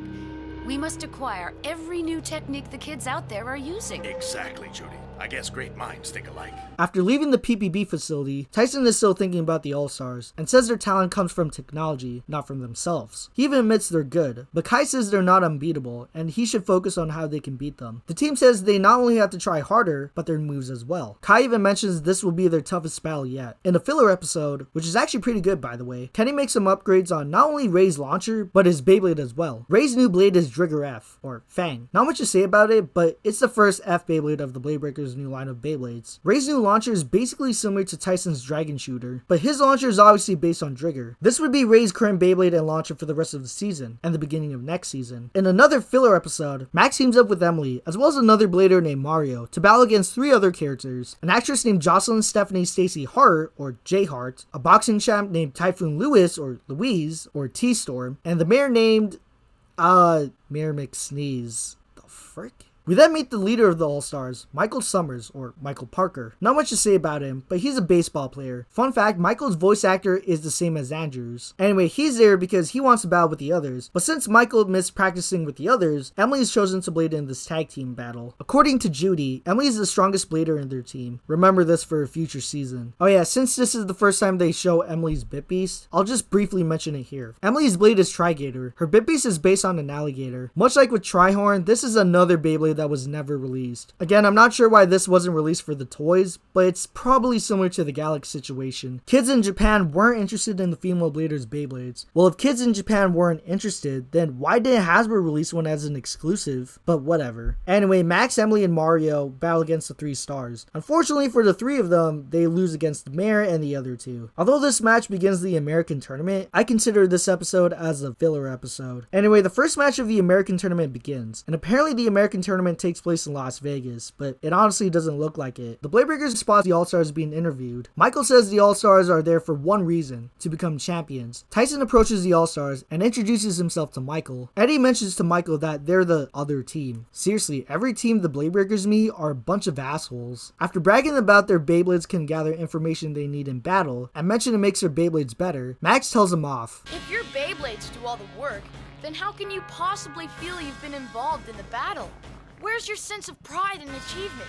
It's not just about winning, it's about playing. Serves them right. Tyson gets pissed at them and tries to beat the shit out of them after Steve says their techniques are no match for the All-Stars. You know, one of these days, Kenny won't be able to stop Tyson's shit fits. Meanwhile, Emily chats with Kai and asks why he's always far from his team. Because he's a lone wolf, Emily. Even Kai says it isn't her business to know. She goes on and says why he's scared of his teammates. He responds back to her saying he isn't scared. But Emily says he should get to know his team a little more and will start liking them. She has a point, Kai. Anyway, Tyson's grandpa and Mr. Dickinson meet up with Tyson and the others. Tyson even shows grandpa he has a new Dragoon Beyblade. Tyson's new blade is Dragoon F, or Phantom, or the Hasbro name, Fighter. A cool design, but not much to note about. This will be Tyson's Beyblade for the rest of the season. Tyson calls his new blade Phantom Dragoon, which is what the F stands for his Beyblade. Yeah, it's supposedly spelled like Phantom, and not Phantom. Otherwise, it'll be Dragoon P. Random fact, when I started getting back into the toys, I honestly didn't know it was called Dragoon Phantom and not Dragoon Fighter. That's what I referred to it as back then because I was so accustomed to the Hasbro name, and I didn't watch those episodes back then where Tyson first got that Beyblade. Anyway, the first day of the American tournament begins. The Bladebreakers are up against a team called the Renegades. Before the first match, Kai says he wants to battle in the first match instead of Ray. The Bladebreakers are confused why he wants to battle in Ray's place, but Kai mentions that it's because of what Emily told him earlier. Honestly, I'm glad Kai is battling in this match. This guy hasn't done much for the team, except where he stepped in as a sub for the semifinals in the last arc. Now he's finally going to participate in the tournament without acting as a substitute for the team. Kai's opponent is Miguel. His Beyblade is another weird looking one, but is again unique. The attack ring resembles a guitar and has strings around it. The strings are wires of his blade, absorb its energy, and the vibration of the Beyblade sends it right back to the other Beyblade. His guitar acts as his launcher. The stadium that will be used in this match is called the Cannon Bowl. A decent looking design, but nothing to write home about. Kai and Miguel begin their battle. Kenny assumes Kai's attacks won't work on Miguel's blade, but Kenny keeps forgetting that his teammates have Bit Beast. Not to mention Kai is pretty OP. Miguel tells Kai that replacing Ray was a mistake, and maybe he should have had second thoughts on battling him. But Kai, being the badass he is, just shrugs it off and throws some quips at Miguel. He unleashes Dronzer in some stock footage, and defeats Miguel with the stadium out while using his spin fire attack, also cutting the strings on not only Miguel's guitar, but on his Beyblade too. Oh, another fun fact, Miguel is the same voice actor as Lee. As the season progresses, you'll hear a few of the same voices for some of the characters. This will carry on in later seasons. Anyway, the next match is Max against the next Renegades member, Pedro. Kai mentions to Max that he has some fans in the crowd. Those fans he's referring to are his mom and the All Stars. Pedro's launcher is a sword, which is awesome. Sorry, I just love the different launcher designs in this series. Sometimes I prefer them over the generic launcher and ripcord, but sometimes they can be a bit generic or uninspiring. And thus Max's battle with Pedro begins. During the battle, Dracil goes in for the attack, but Pedro's blade dodges his attack, making it act like a matador. In the process, he even manages to scratch Dracil with its sharp blades. Damn. With the others being worried for Max, as well as his mom and Emily losing hope, Max, however, goes in for the attack and stops Pedro's blade attack, throwing his blade at a cliff. Max wins the second round. The next and final match is Tyson against Jose. Oh yeah, Emily and Judy noticed Tyson upgraded his blade, so they decide to update his data on him. Jose's Beyblade isn't all that special, honestly, compared to his teammates. Not to say the Renegades Beyblades were great looking, but at least the other two were somewhat unique looking. His launcher, however, looks awesome. It's a gun. And what is this? It's not censored? Nelvana should definitely censor that. C4 kids, at least Nelvana doesn't re-edit stuff like this for their animes. Otherwise, if they did re-edit that, Jose would have had an invisible launcher for his Beyblade or something stupid. And this isn't the last we see a gun launcher in the series. Anyway, long story short, Tyson defeats Jose with his new special move called Phantom Hurricane. In the process, even the rocks from the stadium collapse on the two Beyblades, but at the end, Dragoon is still spinning. Although Judy and Emily are surprised by Tyson's match, as well as his new and improved Dragoon, Judy says that won't help with their new advanced science and technology. In the following episode, the Bladebreakers are facing off against a team called the Savage Slammers. Oh yeah, and Grandpa is in the audience cheering on Tyson and the others. The first round is Ray against Diego. The stadium they'll be using in this match is called the Tsunami Stadium. An interesting design, but once again, nothing special. Oh yeah, Diego's blade is an iguana Beyblade. Again, nothing special about it. Ray and Diego begin their battle. Ray knocks Diego's blade into the water, but Diego counters back and Diego wins the first match.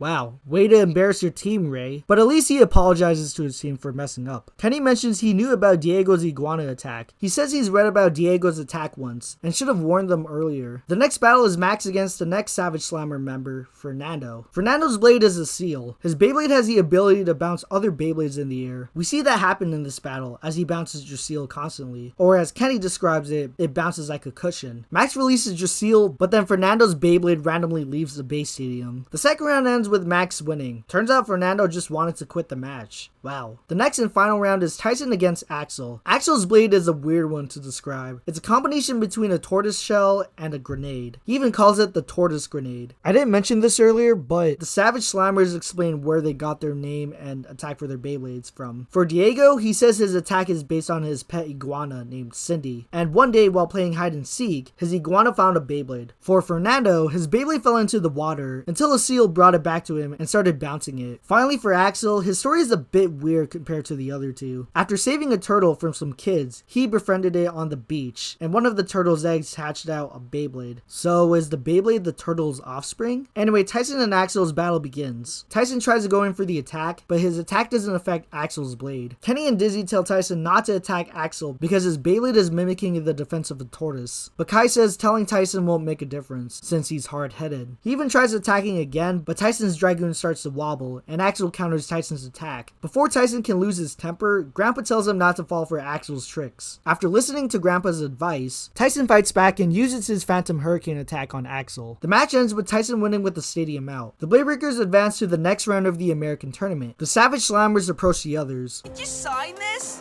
Can I shake your hand? Think we could get a team picture? Sure. It was so cool meeting you guys. The feeling's mutual. And go kick some butt in the semifinals. Mr. Dickinson meets up with the Bladebreakers and congratulates them on a job well done. He asks them where Kai went, but they don't answer.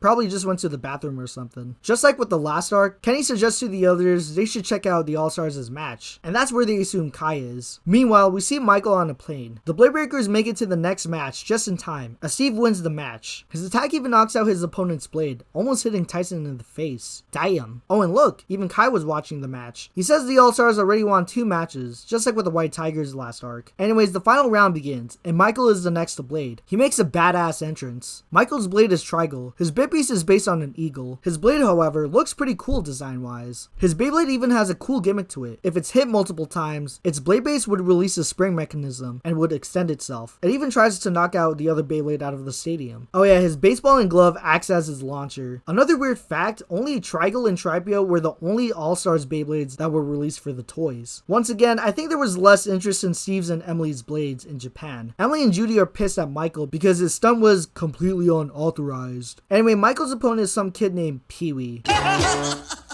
He also has an Australian accent. I'm guessing the All-Stars opponents were from Australia. Michael spots the Bladebreakers in the audience and assumes they're spying on them. The match begins, and right off the bat, Michael uses his special move and unleashes his bit piece on Pee-wee. In the process, Trigal bounces on Pee-wee's blade and destroys it. Damn! These guys really like to make an impression, like the White Tigers. While the Bladebreakers are shocked by Michael's battle, Kai says he isn't scared of them. The next day is the semifinals of the American tournament. The Bladebreakers are up against the next team called, Spintensity. This is the team Mario's on, the kid we saw a few episodes ago. Tyson arrives late to the semifinals after having a stomachache. Oh, and if you're wondering why his face looks like a zombie, well, that's because before the semifinals, the team had supper and Tyson basically ate the whole buffet. Kenny says he can't blade due to his condition, so once again, Kai steps in to take his place. If I'm going to be honest, when I was first rewatching these episodes, this face of Tyson always creeped me out. Anyway, the first match is Max against Louise, and it looks like Judy's here to watch her son's match. At least she isn't ignoring him like the bitch she is. Sorry, I just don't like how Judy was treating Max during this arc. Anywho, the stadium they'll be using in this match is called the New Jersey Turnpike Dish. A pretty cool looking stadium design, if I may say. A stadium that has tracks around it with the Statue of Liberty in the middle, basically acting as a roller coaster or Hot Wheels track stadium. Max and Louise begin their battle. During the match, Louise uses his Samba moves on Dracil, which they're honestly not that impressive. Max tries to escape Louise's attack, but Louise's blade constantly bounces on Dracil. However, Max figures out Louise's blade's rhythm and counters back at him, unleashing Dracil. Max wins the first round with the stadium out. The next match is Ray against Frankie. Unlike her teammates, she uses a fishing rod as her launcher. Her Beyblade can create copies of itself, or shadow clones. Oh, and speaking of Naruto, they even use the Rasengan sound effect for Frankie's shadow clone move.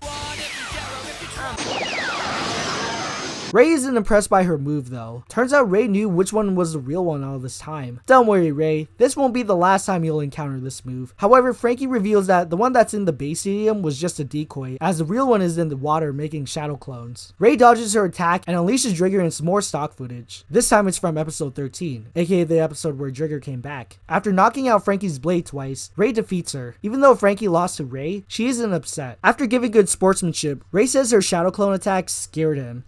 Yeah, sure, Ray. The next and final round is Kai against Mario. This round won't last long. All right, Bronzer, bring it on! And the winner of the final session is Kai! Told ya. He didn't even have to launch his blade for this match. I mean, technically he did, but really, they just showed stock footage from episode 7 again. Anyways, the Bladebreakers advance to the finals, and they'll be facing off against the All Stars in the next match. In the next episode, Catch a Shooting All Star, Douglas shows up to Las Vegas. He meets up with the All Stars and Judy, and they say they're ready to win. While showcasing their stats and bitpies, Judy mentions the team has changed since Douglas last saw them. Oh yeah, since I didn't mention Eddie's Beyblade earlier, I'll just briefly mention it here. His blade is Tripio. His bitpiece is based on a scorpion. The design of the attack ring is what made a lot of kids interested in this Beyblade. As I mentioned before, this Beyblade along with Trigal were the only All-Star Beyblades that were released for the toys. However, Tripio was slightly altered from its Takar version. The Takar version of this blade had edges around the attack ring, while the Hasbro version was altered to make it look like a basketball hoop, but still keeping its design from the Takar version. If I had to choose which version I prefer, I honestly like the Hasbro version better. Anyway, after Douglas has a pep talk with the All-Stars, the Bladebreakers, who are a couple of rooms below the All-Stars, have another team meeting on who's gonna battle first against the All-Stars. Max is upset that he won't be battling in the third round. Kenny's explanation is pretty dumb. He says that the reason why he's not letting Max blade in the third round is because he lost to one of them before and knows all of his moves. Are you serious, Kenny? Just because he lost to them before doesn't mean he's gonna lose to them again. They already mentioned before that the only reason why he lost to Emily was because he was caught off guard, and they were basically used as lab rats for that battle. Kenny even mentions that they're at a disadvantage, so they're gonna have to choose someone else to battle one of the All-Star members that they haven't seen play or met yet. If only there was someone else who owned the same bit piece as one of the Bladebreakers do. Maybe they can join the Bladebreakers and battle against the All-Stars. But nah, there's no one like that. It's impossible. Kenny says they gotta play strategically if they're gonna beat the All-Stars. So with no other choice, Kenny says Kai has to take Max's place instead. Although Ray thinks Kai is a good replacement because he can catch him totally unprepared, even mentioned that Dronzer was way too powerful to collect data. This makes Max pissed off. No, you guys just don't get it. My mom has been spending every single minute of her time with those All-Stars. Well, if I beat them, she'll want to spend every minute with me. After Max storms off, Grandpa shows up to the Bladebreakers room with some new clothes, after making some lame jokes. Max then heads to the hotel's rooftop to get some air. His mom even arrives on the hotel rooftop to get some air as well, and the two chat. Judy says although she's been busy with her research, it doesn't mean she doesn't stop thinking about her son. Max mentions to her she hasn't watched all of his matches, but she says that he's become good. She even asks him who's gonna battle in the third round, but he says his team hasn't decided yet. However, Judy convinces Max not to battle in the third round, Wait, what? You literally just said that he became good, and now you're telling him not to blade against your team just because of the data you guys collected? Screw you, bitch. Max does say that his team already chose a blader for the third match, but he doesn't say who it is. He doesn't even say Kai. My team is as important to me as the rest of my family will ever be. I hope you understand where I'm coming from, Mom. I'm a Beyblader, a champion Beyblader. And that's what my whole life is all about. Well said, Max. Tyson finds Max on the rooftop and watches Max and Judy talk. Judy says that once this is all over, maybe they can start their own team. Remember this for a future season. The rest of the Bladebreakers arrive at the rooftop. Judy then leaves the rooftop and tells Max and the others to be ready for their match with the All Stars. Max convinces Kenny he wants to blade in the third match. Although Kenny is reluctant, Kai tells him to just let Max play since Kai doesn't do anything in the tournament except for being a sub and taking a nap. After Grandpa chats with Judy about Max, which honestly I think he just wanted to flirt with her, the finals for the American tournament begin. Mr. Dickinson meets Douglas, and the two of them have a good laugh with each other. The first round is Tyson against Steve. By the way, this matchup is basically a reverse from the last arc. Tyson being first instead of last, then Ray, and finally Max. The stadium they'll be using this match is called the Cityscape Bowl. It's honestly a crazy looking stadium design. This stadium is pretty much based on New York City, hence why you see the Chrysler Building. But apparently it's also based on other cities like Chicago and Boston. Anyway, Tyson wins the first round with the stadium out. Turns out though, Steve was just going easy on Tyson and wanted to test him for his plan. Both bladers return to the dish, and the second round starts. While using some of his football moves, Steve counters back and unleashes Trihorn on Dragoon. The second round ends with Steve winning with the stadium out. Ray and Kenny are shocked that Steve defeated Tyson, but Max still has hope for Tyson. Even Tyson says this is nothing for him. The third round begins, and both players go in for the attack. Kenny and Dizzy say they're no match for Steve due to him being OP, and they start losing hope for Tyson. Ray tells Tyson to hide his blade from Steve, and it works for him, as Dragoon reappears above Trihorn. Steve chases after him and starts getting pissed. Judy tells him to chill so they can upload more data. Steve once again releases Trihorn and attacks Dragoon. Before Tyson can counter back, Kai tells him to just let Steve attack him. At first, Tyson thinks Kai's advice was dumb, but he quickly figures out and stops Steve's attack. Tyson then unleashes Dragoon, as well as using his Phantom Hurricane attack, wiping out Steve and his Trihorn out of the stadium. Damn. Tyson wins the first round of the American tournament. While the Bladebreakers are glad Tyson won in the first match, the All Stars on the other hand are being dicks towards Steve. Jeez, and I thought the White Tigers were assholes. Douglas calls Judy and tells her he's disappointed that one of her bladers lost. He also says that her job is on the line. Jeez, this guy's even more of a dick than the All Stars. Anyway, the next match is Ray versus Eddie. Like with the Asian tournament finals, they changed the stadium for this match. The stadium once again is another satellite dish. They even named it Satellite Dish 2. However, this one is different from the first one in the Asian tournament. This one can bounce, as DJ demonstrates by jumping on it. After introducing both bladers, the second match starts. Tyson is confused why Eddie's blade is standing in place. Kenny explains his attack ring acts like a propeller, and even acts like a vacuum while it's spinning. Ray goes in for his Tiger Claw attack, but Eddie dodges his attack, and knocks out Ray's Drigger out of the dish. The first round ends with Eddie winning with the stadium out. My attack! It's like Drigger didn't even exist to him. Hey, sorry to slam dunk you like that, but once I get into the game, I don't let anything get in my way until I jam down the winning basket. Much like with Steve, Eddie compares his attack to his basketball skills. He avoids his enemy's attack, and then he goes in for the attack. Before the second round, Judy tells Eddie to reset blade revolutions to 11,000, whatever that means. During the match, Eddie unleashes Tripio and lands on top of Drigger, stinging him. Also, Kai apparently has heard about Tripio. I wonder where he gets his info from. Anywho, Ray unfortunately loses to Eddie again, which means the All Stars win the second match and are now tied with the Bladebreakers. Man, Ray really lost his game in this arc. Tyson blames Ray for losing against Eddie, but Kenny says it wasn't his fault. He says the All Stars have data on everything they do. In order to win the next match, they have to come up with a few surprises of their own. The next and final round is Max against Michael. The others discuss how they can beat Michael in the next round, but Max is reluctant. He's having second thoughts on blading in the next match, and says Kai should have taken his place instead since the All Stars don't have data on him. The others are pissed at him for backing out, but then Grandpa shows up. We all know Max is the dude for the job, period. And don't give me no flack. But Come on. I've had about enough of this. This one's yours.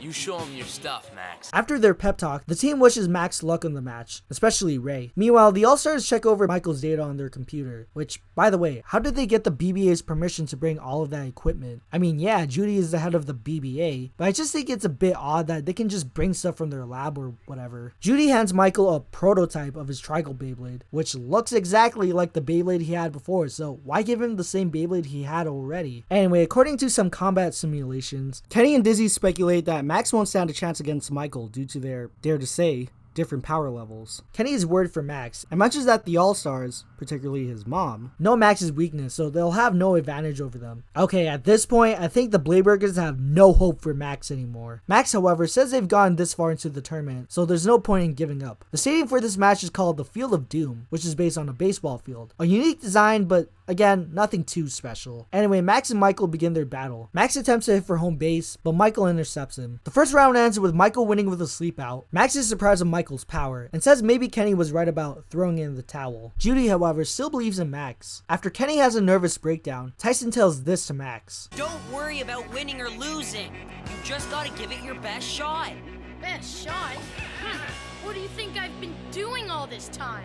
You've been way overthinking all your moves. Stop using your head so much and start playing from the heart. Kenny thinks they're outclassed, but Tyson doesn't buy all that stuff. Kai says it doesn't matter if Kenny believes that stuff. The only question if Max believes in it, and he'll determine the outcome of this match. Exactly. Kenny seriously needs to chill out. Michael goes over to Max and tries to threaten him, but Max says he isn't scared of him and tells Michael he's more than a match for him. Anywho, the second round starts. Emily tells Judy that Max's ability indicators are rising above their normal levels. Judy says it's impossible, but it looks like Max is able to withstand Michael's attack. Max unleashes Drasil as well as Michael unleashes Trigal, but Drasil counters back. The second round ends with Max winning with the stadium out. With both bladers now tied, the next match will determine who will win the American tournament. While the others are glad Max won, Kai wonders if Max can beat Michael again in the final round. Before the final round, Judy tells Michael to switch to power pitch and removes his glove. He switched hands. What is he up to now? Awesome. It's time to get this show on the road. It'll all be over soon. Tyson then freaks out on Kenny, but Ray tells him and Kenny to chill out, and the best solution is to cheer for Max instead of worrying about him. For real, the team needs to stop being worried for Max. This isn't like the Asian tournament finals where he lost to Gary. The third and final round finally begins. Michael uses his right hand to throw his baseball launcher this time, as well as unleashing Trigal. Michael tries to go for game, but Max once again blocks his attack. However, Kai points out that Max is losing control. Trigal even has Drasil pinned against the cage. Max eventually counters Michael's attack and releases Drasil. While both babies start clashing with each other, Judy's technology starts going haywire. Kenny exposits what happened. By forcing Michael to use more and more energy, the power will soon be too much for the main system to handle, which will short out the entire system. That's the one major flaw that science has yet to rectify. Too much power can be even more of a disadvantage than not enough power. The third round finally ends with Max winning, with the All Stars in shock. Thank God. The Bladebreakers win the American tournament. Just like in the last arc, the team congratulates Max on winning the match, as well as Max's mom. That was some really quick thinking out there. Hey, thanks, Mom. Sure means a lot to me coming from you, but I guess I messed up your research. Yep. Back to the old drawing board. But you're still my greatest achievement.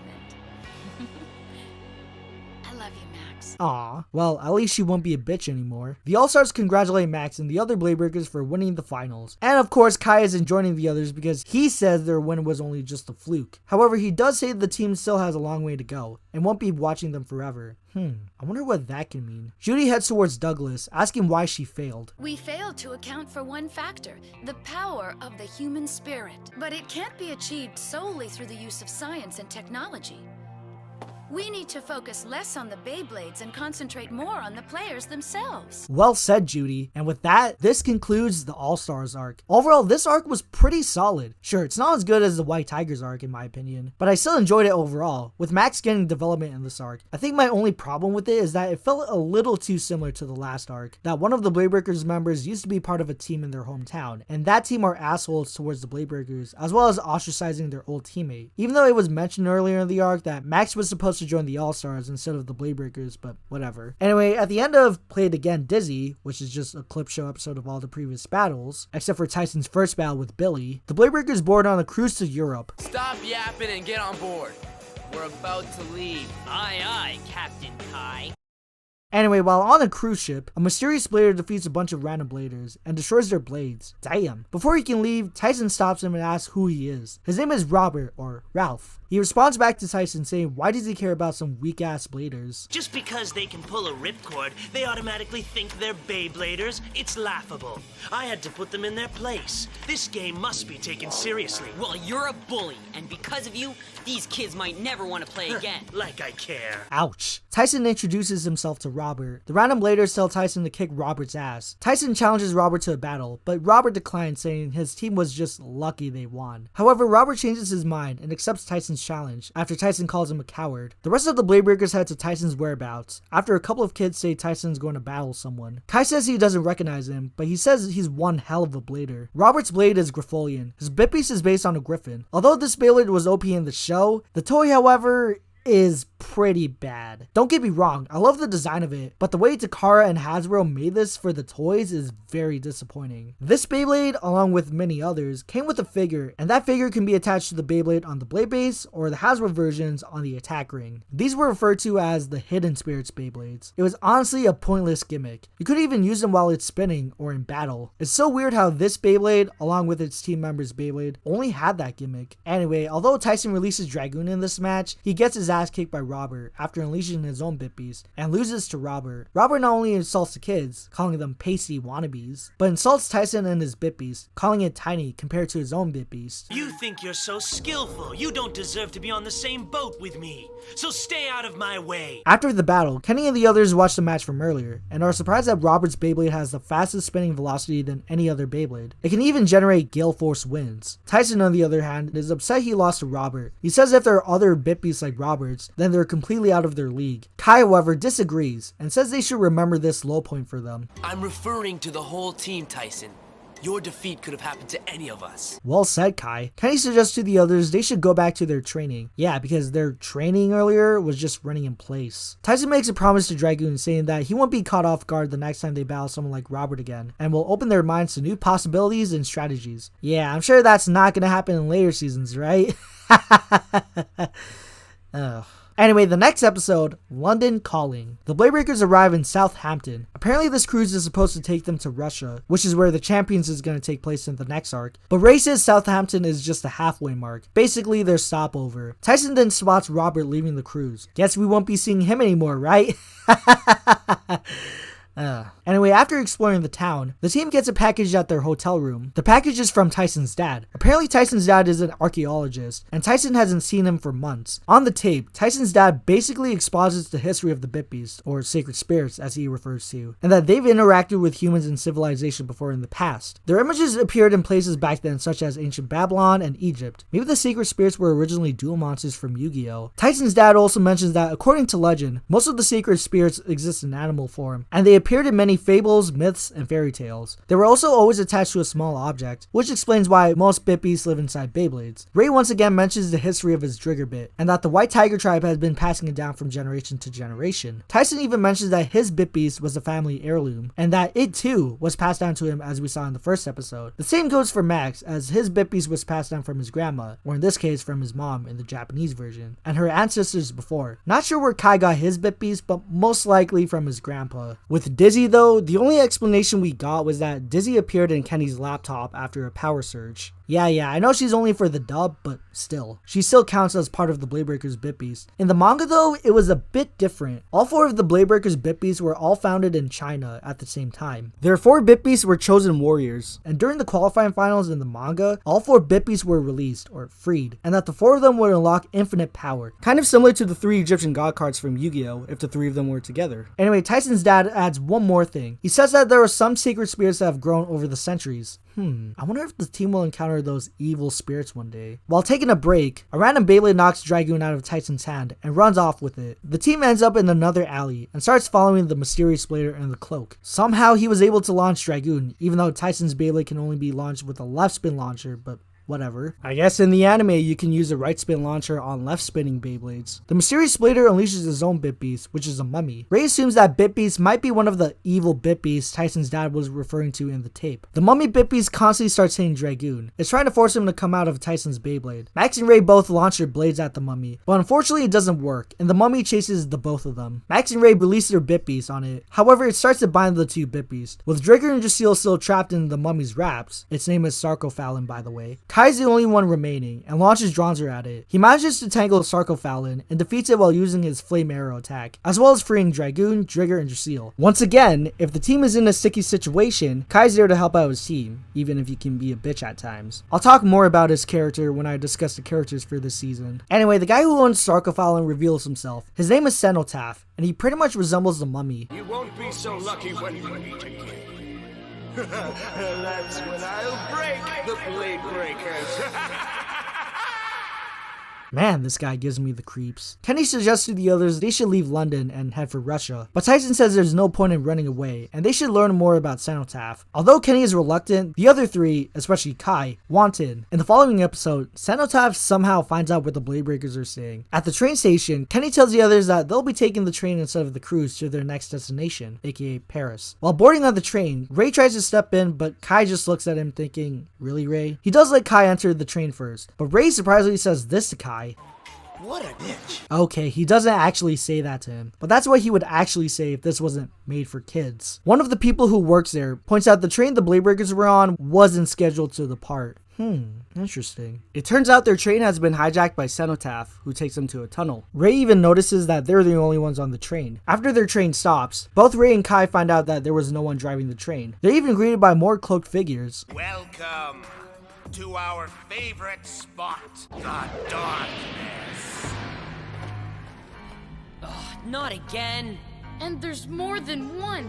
I bet they're just as weird. Back at the train, Kenny's surprised by Sarcophalan. The cloaked figures introduce themselves to the Bladebreakers. The first is Sanguinex, the second is Lupinex, the younger brother of Sanguinex, and lastly there's Zome. They call themselves, along with Cenotaph, the Dark Bladers, or Team Who in the Japanese version. If you haven't realized already, these guys are based on the Universal monsters, hence why they resemble Dracula, Frankenstein's monster, the Wolfman, and the Mummy. Maybe these guys were supposed to be part of Universal's Dark Universe. I mean, they do call themselves the Dark Bladers after all. Apparently these Bladers are filler characters, but I consider them part of the main story, since they appear later on than most filler characters do. Besides, these guys are way more interesting than any other filler characters we've had in previous episodes. Also, these filler characters at least have bit beasts than the other random Bladers we've seen. Anyway, Kenny reveals to Tyson that he's being held hostage by Cenotaph. Man, Kenny is always getting kidnapped in this season. Tyson challenges the three of them to a battle, and if he wins, the Dark Bladers release Kenny. Since I already mentioned Sarcophalan, I'll discuss the other Dark Bladers blades. Sanguinex, Lupinex, and Zome's blades are Draculor, Lycanlor, and Shamblor. If you already couldn't tell, their Bippies are based off the Universal monsters, just like their owners. I really love how these Beyblades are designed, especially Draculor. The wings in the attack ring pretty much resemble wings on a bat, or maybe Batman's logo. Much like with Galax, Trihorn, and Trigator, these four Beyblades were also never released for the toys. Seriously, like why? Did Takara and Hasbro think these Beyblades wouldn't sell well with kids? Or as I mentioned before, did they think these would be too complicated to make? Like for crying out loud, you guys made Beyblades like Trigel and Tripio, which already are crazy looking Beyblades. So why couldn't you make any of the Dark Bladers blades or any of the other three? But whatever. The Dark Bladers challenge Kai to a battle instead, but Kai declines as usual. So Tyson, Ray, and Max decide to battle them instead. Draculor can hang on walls like a bat, and then attacks Dragoon from above. Sanguinex uses his Drag Attack move on Dragoon, but Tyson is able to counter back. However, Lupinex launches his Beyblade and attacks Tyson until Max launches Drasil to help. Both Tyson and Max release their bit beasts on the Dark Bladers, but in turn, the Dark Bladers release their own bit beasts on the two. Kenny comes up with a solution on how to beat the two Dark Bladers bit beasts. He tells Tyson the only way to beat Draculor is by daylight, or sunset. Since there isn't any daylight in the tunnel, Tyson remembers that terrible Dracula movie they watched on the train, and that vampires are weak against a crucifix, or a cross. Tyson and Max are able to make a cross with their blades, and defeat Draculor. With Lycanlor the only remaining bit beast left, Ray launches Drigger, and defeats him after placing a silver coin on the bit chip, making Drigger have a silver or metal form, which looks pretty cool. Kind of similar to Joey's Red Eyes Metal Dragon from Yu-Gi-Oh! Before Zome and Cenotaph launch their Beyblades, an ambulance arrives, and the Dark Bladers retreat. The Bladebreakers say that the next time the Dark Bladers come back, they'll be ready. Anyway, since these last two episodes were basically filler episodes, let's move on to the next episode that continues the story. Oh wait, never mind. This one is basically another filler episode. While the Bladebreakers are asleep, Kenny has a dream about the Dark Bladers. Oh, and Paris is basically on fire in Kenny's dream. Before the Dark Bladers Bippies can catch up to him, Kenny wakes up. What I find funny is that since there's only two beds, the Bladebreakers have to share one bed. Kai has to share a bed with Ray and Max, unfortunately, while Tyson is the only one with Kenny. Meanwhile, the Dark Bladers are on the Eiffel Tower, saying the Bladebreakers Bippies will be theirs, whatever that means. I mean, I hope there isn't another group of Bladers that'll do the same thing in in the future, but let's not get ahead of ourselves. The next day, the Bladebreakers roam around Paris, as well as being hit on older women. You know, ladies, you do know those are kids, right? Like, I'm talking about 11 to 14-year-olds. I guess French women are into kids. As the Bladebreakers continue to explore Paris, Zom watches them from a distance. The others head for the Eiffel Tower, after Tyson suggests to the others that they should look for Kai from up there. While searching for Kai, Excuse me for laughing at your expense, but it is rather... I think we've got company. Surprise, motherfucker.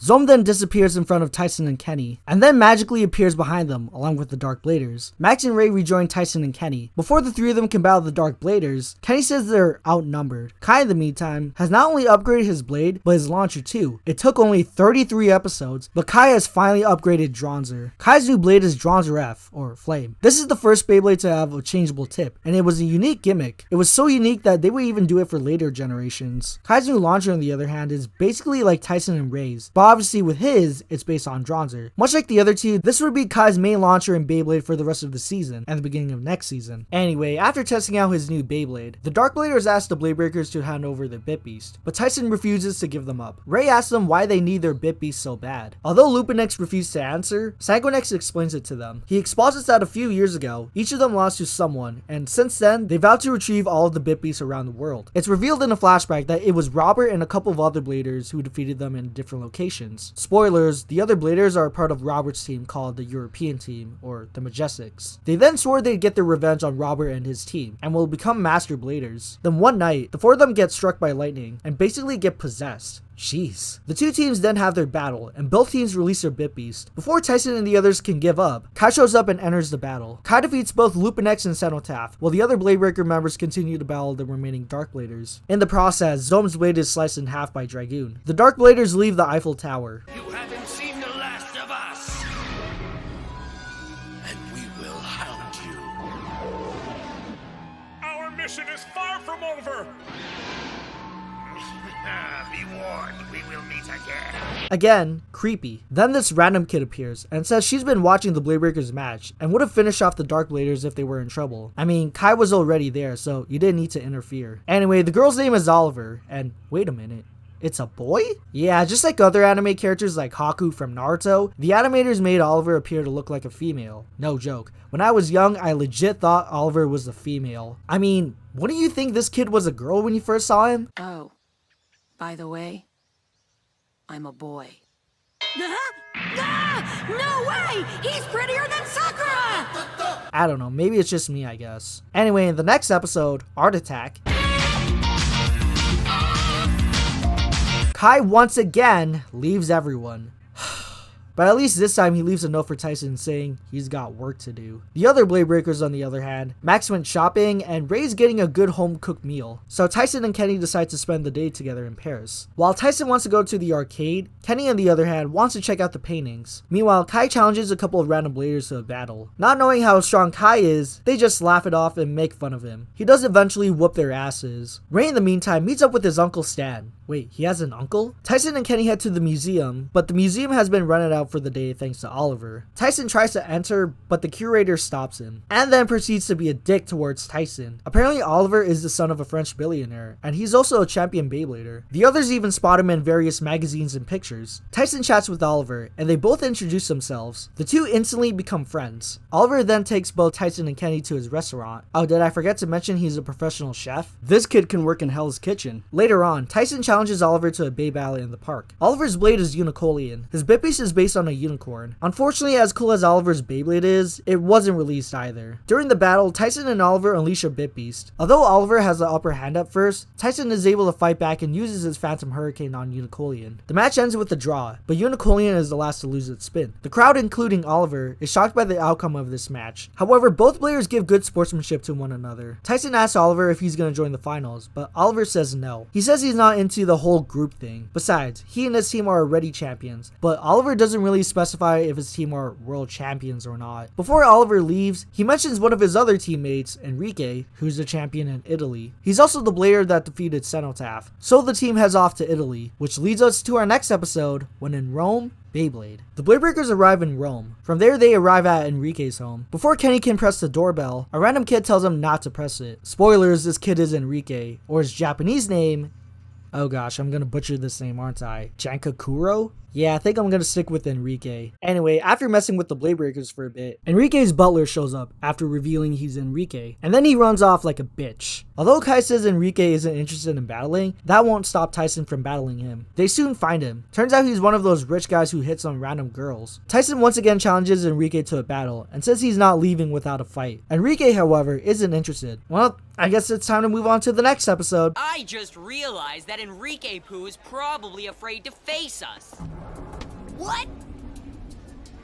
What did you say, my little man? You heard me.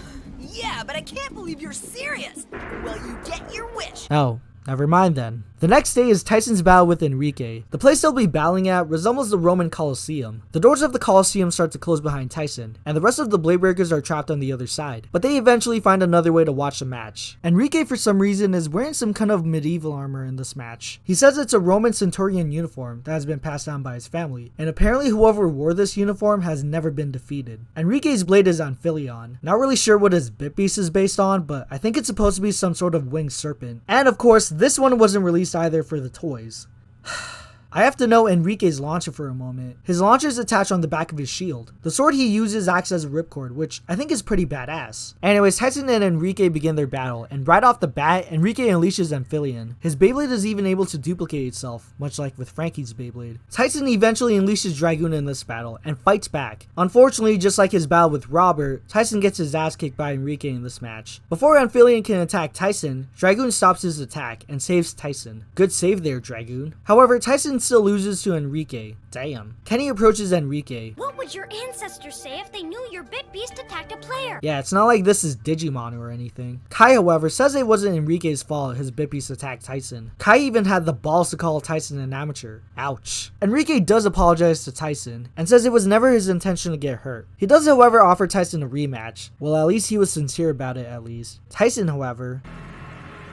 I'll get you next time, Enrique! I'm voice acting! Anyway, let's move on to the next episode. After moping for a bit, as well as doing some training, Tyson gets his confidence back and has his rematch with Enrique. Enrique even unleashes Amphileon again. Thanks to Tyson's training, he's able to dodge all of Amphileon's attacks by bouncing around the dish. In the process, the two heads of Amphileon start ramming into each other. Ah, you asked for it!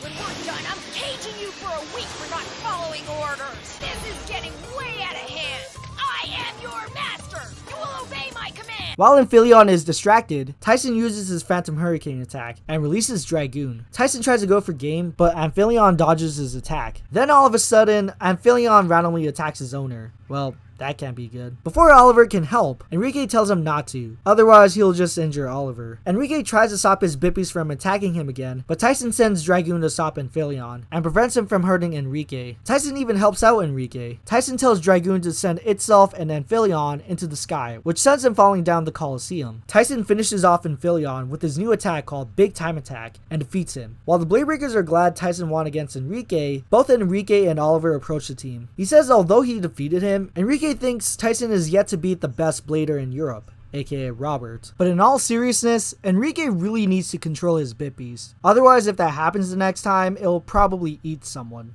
Just saying. In the next episode, A Night to Remember, Oliver and Enrique take the Bladebreakers to Robert's mansion, or in this case, his castle. Once we touch down, Robert will look after you.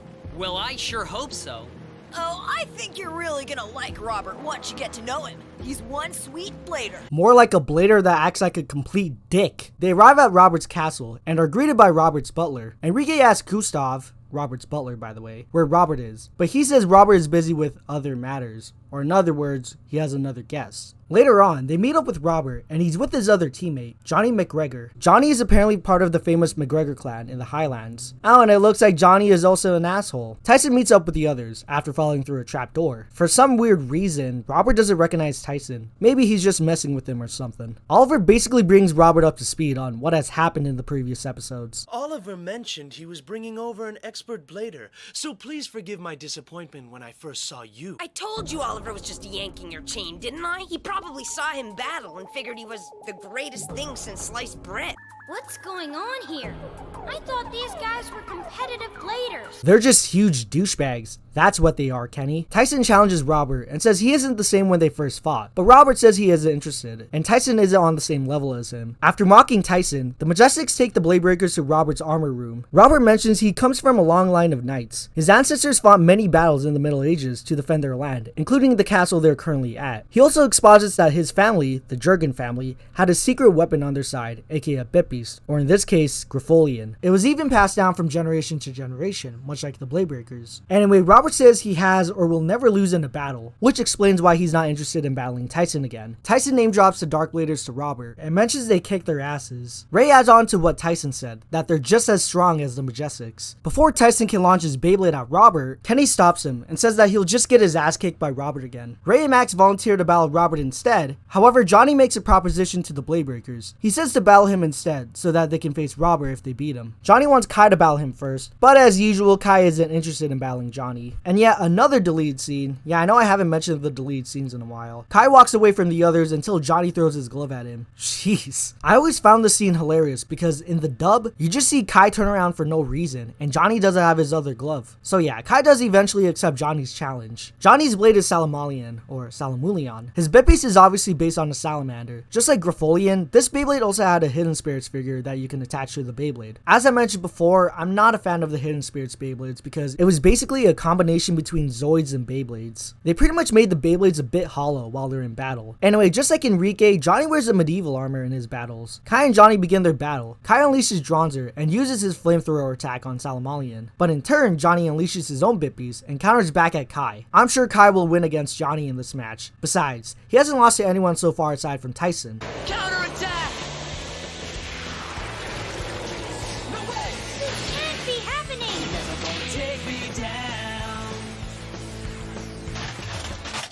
Oh. Johnny leaves, along with the other Majestics members. Robert confronts Johnny and asks him why he went after Kai with such force. Johnny's explanation is pretty stupid, honestly. He says at the time he thought it was necessary and isn't a big deal. Oliver and Enrique tell Johnny to stop taking things seriously. They have a point, Johnny. Back with the Bladebreakers, Kai is still pissed he lost against Johnny. Ray says they're gonna have to get stronger as a team if they're gonna beat the Majestics. Also, this is supposed to be Dronzer F, but the animators made an animation error and made it the previous Dronzer, aka Dronzer S. Whoops. Anyway, the next episode, Olympia Challenge. While the Bladebreakers are having brunch, Robert asks the team to leave his mansion, but the Bladebreakers refuse to leave. They say they'll only leave if the Majestics accept their challenge to a final Bay battle. It was actually Ray's idea to challenge the Majestics, and they all agree to fight them, as well as avenging Kai's loss from last episode. The Majestics overhear their offer to Robert, and they just laugh at them. Okay, seriously, why is every team a bunch of douchebags to the Bladebreakers? Granted, they haven't seen or heard of them before, so they'll assume they're just a bunch of amateur bladers. But since the White Tigers arc, every team has been dicks towards them. However, Ray says if they don't accept their offer, then they'll just stay at Robert's place and eat his food. Meanwhile, Kai trains outside. The rest of the Bladebreakers join Kai to train for their battle with the Majestics. Although Kai doesn't want to train with the others, Tyson says if he loses to Johnny again, then it will affect the whole team. In the meantime, Tyson practices with Kai. Although Oliver and Enrique are up to battle the Bladebreakers, Johnny is reluctant. He says if the Bladebreakers play as a team, then they'll hide their weaknesses, and if they win against them. He's also worried that in Russia, word might get out that they defeated the European champions. Robert, however, says that if they win, then they can take their place in the World Championships. Not really sure if that's allowed or not, but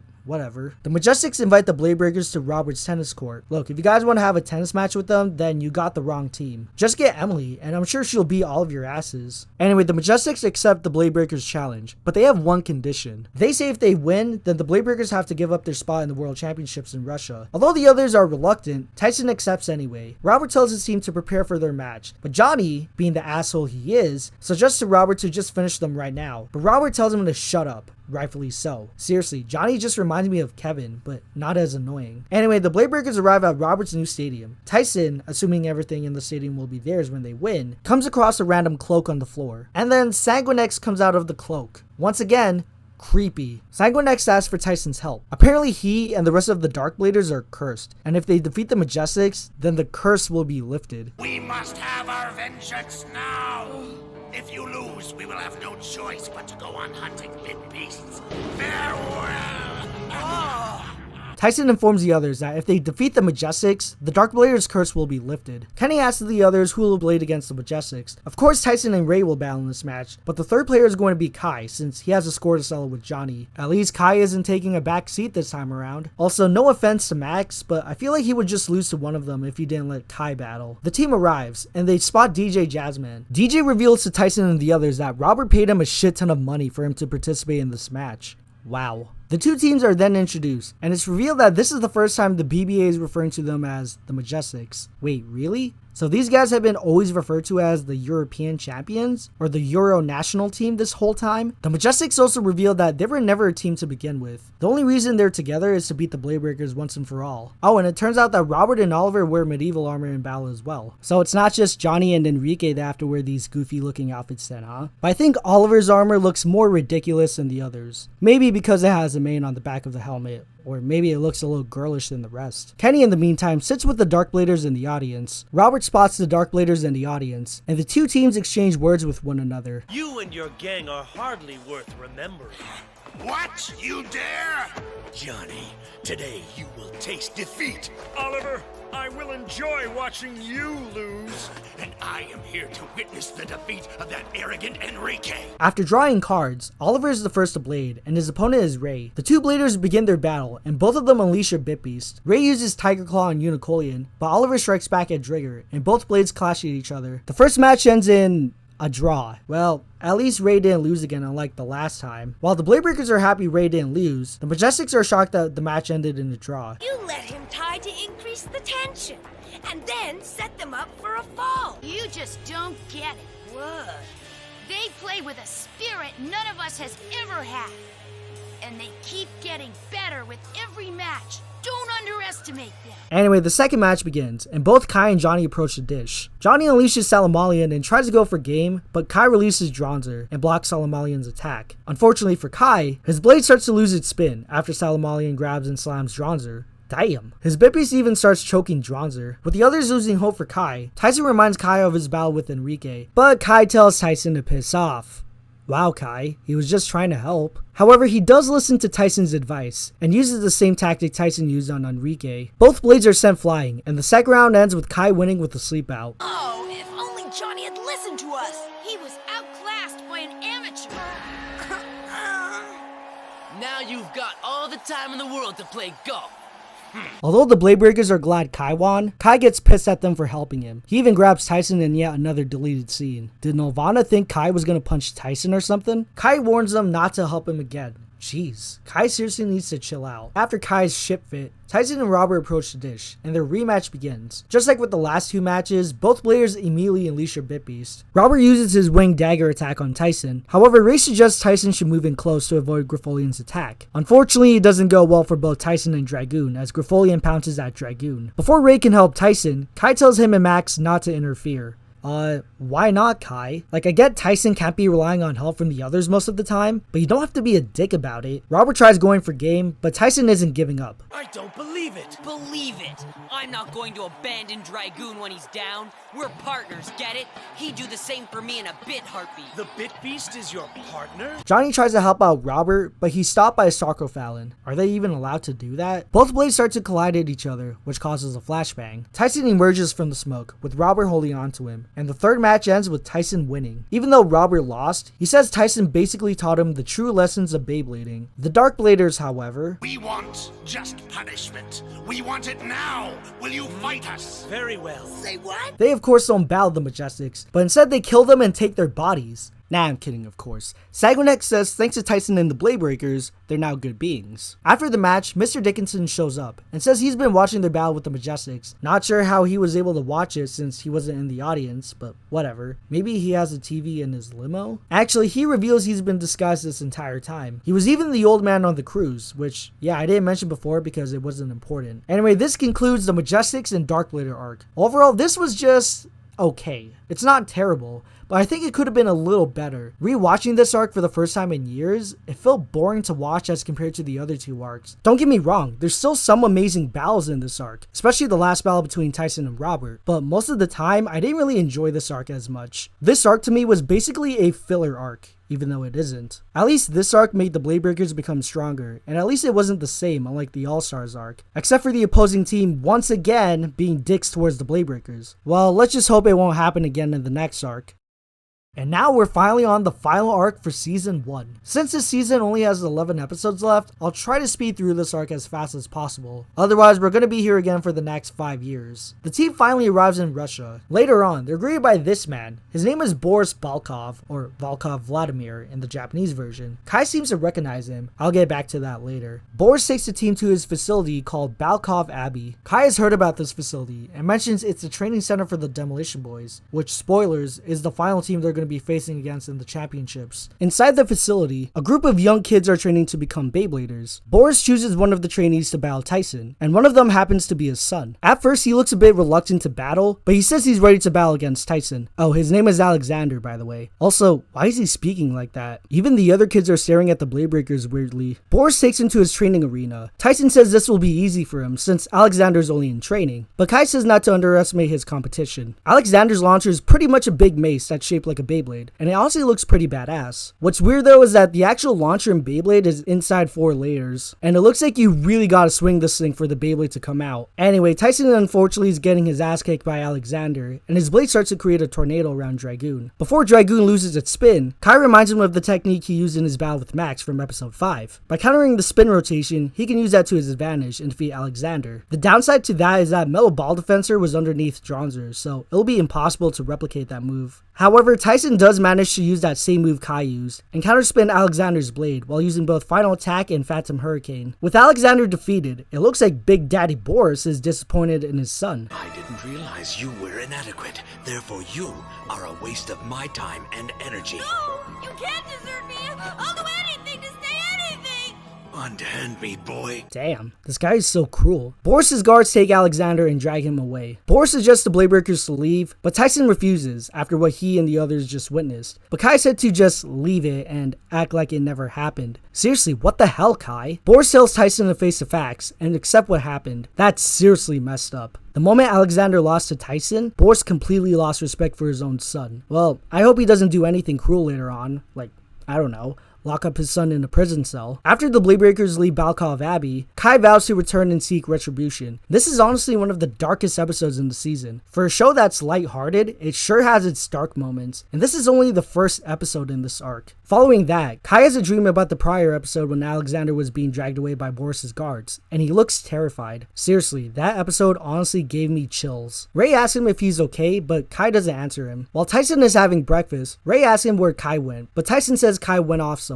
I wonder where he went. I mean, it's obvious he's going back to Balkov Abbey, but what's he gonna find there? Anyway, Kai reflects on his dream, and he says there's something familiar about that abbey Boris runs. Meanwhile, Max reunites with his mom, and she even brought the All Stars with her. At least they're not assholes anymore. They mentioned a guy named Mr. Voltaire invited the All Stars to Russia. Judy mentions that he invited the All Stars to participate in an exhibition match before the finals. Later on, Ray spots a group of kids watching a Beyblade match from a group of Bladers with a familiar looking Beyblade. That group of Bladers happens to be the White Tigers. Oh yeah, there's still a thing in the show. Mariah tries knocking the other Blade out, but both of them get knocked out of the dish. I knew you'd be here. Hiya, Ray.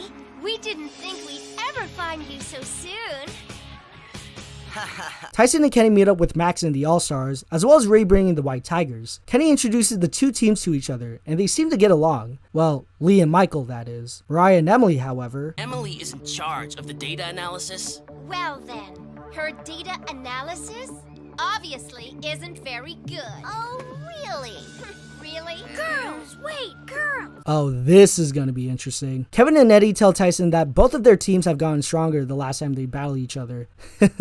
Yeah, we'll see about that, guys. Also, aren't you guys freezing your asses off, since most of you are wearing shorts and stuff? Anyways, the two teams challenge each other to a Bay battle. Mariah's battling Steve, Gary battles Emily, which was originally going to be Eddie against Gary, and Lee battles against Michael. Not sure why Kevin and Eddie don't battle each other, but whatever. Both teams end the match in a draw, and the two teams start becoming friends. Well, except for Mariah and Emily, of course. The two teams say their farewells to the Bladebreakers. Lee and Michael point out that the Bladebreakers are one member short and ask why Kai isn't with them, but they still don't know where he is. Speaking of which, Kai sneaks himself into Balkov Abbey to learn some information and about his past. Inside, Kai discovers an underground lab below the Abbey. Boris even watches Kai from the security room. Kai then discovers a room where a bunch of animals are inside glass tubes, and their spirits are being siphoned out of them. He discovers another room where an army of kids are being turned into deadly Beybladers. In other words, he's making these kids into Beyblade soldiers. Some of the kids become exhausted or are in pain, and they pretty much get the same treatment Alexander had. Other kids are even forced to lift weights or ride on a bike for hours. Jeez, what the hell is Boris doing to these kids? Kai even comes across Alexander, who Boris unfortunately locked up. Wow, what kind of a father would do such a thing? And of course, this was yet another deleted scene Nelvana removed. Why? I have no idea. I guess they think this is wrong to show to kids, which it is. This is absolutely cruel. But why remove it? Because in the dub, Kai's backing up for no reason. Whatever. Kai then bumps into Boris and reminds Kai who he is. It's revealed that Kai grew up at Balkov Abbey. Welcome back. So glad that you remember me. You always were a bright child. And now, young Kai, you have some important decisions to make about your future. Boris tells him to return to and lead the team that made him, but Kai refuses. He says coming to the Abbey was a mistake, and then he runs off. Boris tells Kai that his team is now a company named Biovolt, aka Beybladers intent on victory over lawless tyranny. That honestly sounds stupid. Anyway, Boris wants Kai to join Biovolt, and if he does, he'll give Kai anything he wants. But Kai just laughs it off. Then he proceeds to launch his blade at the cameras, and once again runs off. Boris attempts to stop Kai by setting multiple security traps, as well as sending multiple Beyblades at him, but he just destroys them without breaking a sweat. Seriously, does Boris not care if Kai gets killed by these traps? Meanwhile, the Bladebreakers, particularly Max, start to worry about Kai. Ray assumes Kai might be in trouble. Although Ray wants to look for Kai by himself, Tyson refuses on staying behind, as well as Max and Kenny, so they head out and start looking for Kai. Unfortunately for them, they triggered the alarm systems. Before they can reach the place Kai is, they're stopped by two new bladers. These two are Tala and Ian, or Yuri and Ivan, or Even in the Japanese version. Spoilers, they're part of the Demolition Boys. Ian says if they want to get to Kai, the Bladebreakers have to defeat him. Tyson accepts Ian's challenge. Ian's blade is Wyborg. His Bippies is obviously based on his snake. Fun fact, this was one of the first few Beyblades I owned as a kid, and at the time, it was one of my favorite Beyblades growing up. Not sure why, but it's probably the design of it. Back with Kai, he continues to deal with Boris's traps. After dealing with the remaining traps, Boris takes him to a secret vault. Inside the vault, Kai finds a Beyblade that's been chained up and created by the Biovolt Corporation. Kai remembers seeing this Beyblade when he was young, as shown in the flashback. This Beyblade was referred to as Black Dronzer. Kai was so amazed by its strength, he had to wield its power. He even tried to steal it when he was a kid. Unfortunately though, the Beyblade was just too strong for baby Kai. Let's briefly talk about this blade. Although it's just a black recolor of Dronzer F, the only difference was the bit piece image. It was literally a black version of Dronzer. It's honestly one of the coolest looking Beyblades in the first season, or in general. Boris tells Kai that the Biovolt Corporation didn't know the extent of its power, and it was off limits to all the students. It couldn't be controlled. Oh, and he also mentions that Black Dronzer has a connection to Rasputin, which again was another deleted scene. So yeah, in the Japanese version, apparently Rasputin was the one who made Black Dronzer. I'll just let that sink in. Anyway, Boris offers Kai to have Black Dronzer, but Kai only has one condition. The thought of joining your shadowy group disgusts me, but that's not the problem. I can always ignore your dopey voice. You're what lured me here, Black Dronzer, to achieve the perfection I've always craved. Oh, well, I'm sure Kai isn't gonna go through with his plan, right? Tyson's battle with Ian is cut short as Ian forfeits the match. Tyson tells Ian their battle isn't finished, but Tala tells the Bladebreakers that Kai has a fever. What? Tala says that once he feels better, he promises to let the Bladebreakers see Kai. With no other choice, the Bladebreakers leave the Abbey. Boris, in the meantime, has a chat with Mr. Voltaire. And surprise, surprise, it's Kai's grandfather that invited the other teams to Russia. Kai, in the meanwhile, trains with his new blade.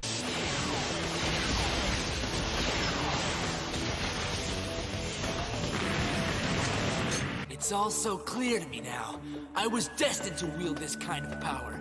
And more importantly, I was destined to do it alone. Damn. I'm sure after he trains with Black Dronzer, he's gonna go back with the Bladebreakers, right?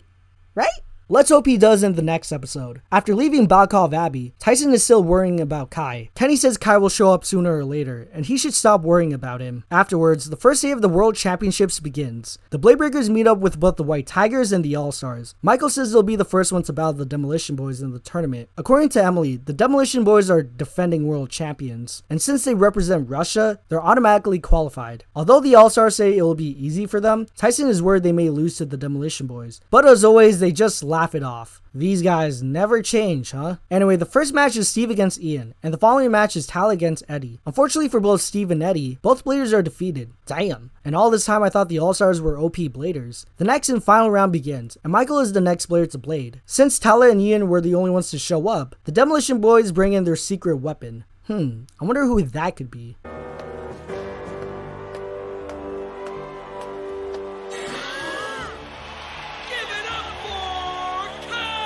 What the hell? Yup, so Kai is now part of the Demolition Boys.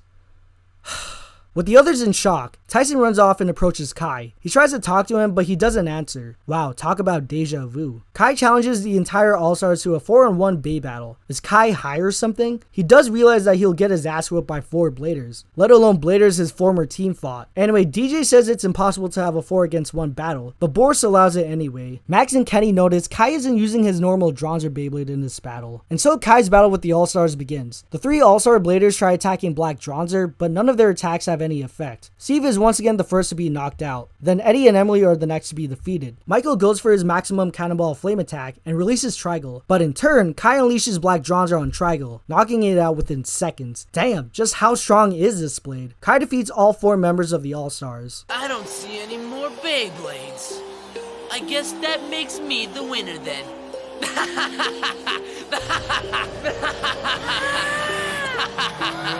I'm funny. With Kai defeating the All-Stars, he takes their Bit Beast? What? Since when can he do that? Cowards do not deserve to possess Bit Beasts.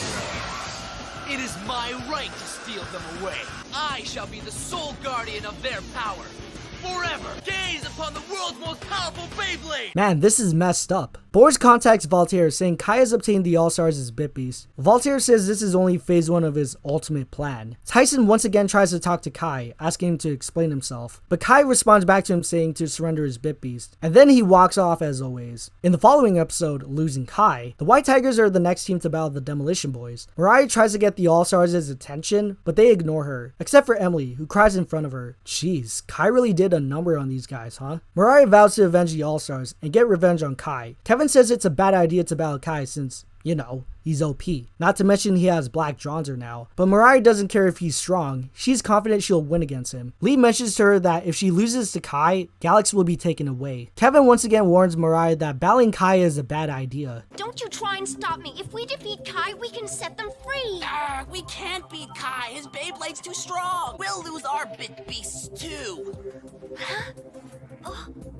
Are you just a coward, Kevin? Stand aside while we fight them. Mariah, he's trying to save you and the rest of the team from being defeated by Kai, as well as preventing your guys' Bit Beast being taken away by him. Gosh, I hate Mariah. Although Gary isn't sure about himself, Lee says to just battle him anyway. Meanwhile, the Demolition Boys are pissed at Kai. Boris shows up and chats with Kai. He tells Kai to take a break and to let Tala and the others battle the White Tigers. However, Tala is pissed because the only reason he and the others are battling is to let Kai rest. That's honestly pretty BS, Boris. Kai then convinces Boris he can take on the White Tigers. With no other choice, Boris lets him through. The second match of the tournament finals begins, with Kai up against Gary in the first round. Sure enough, Gary gets defeated by Kai after using the power of Trihorn. His blade even gets destroyed, and Galsley is taken in the process. Damn, the match just started, and Kai already managed to defeat Gary. Next up is Mariah. She tries to go for her cat scratch attack, but Kai dodges her attack. Kai then uses the power of Tripio and stun Galax. Just like with Gary, Kai destroys Mariah's blade and takes Galax. Well, I guess you can say Kai got payback from the time Mariah embarrassed him. With Mariah losing her Bit Beast, Lee avenges his little sister's defeat. Also, why the hell does he need to take his vest off? It's not like that's gonna do anything. Lee is able to survive Kai's attacks, but not for long.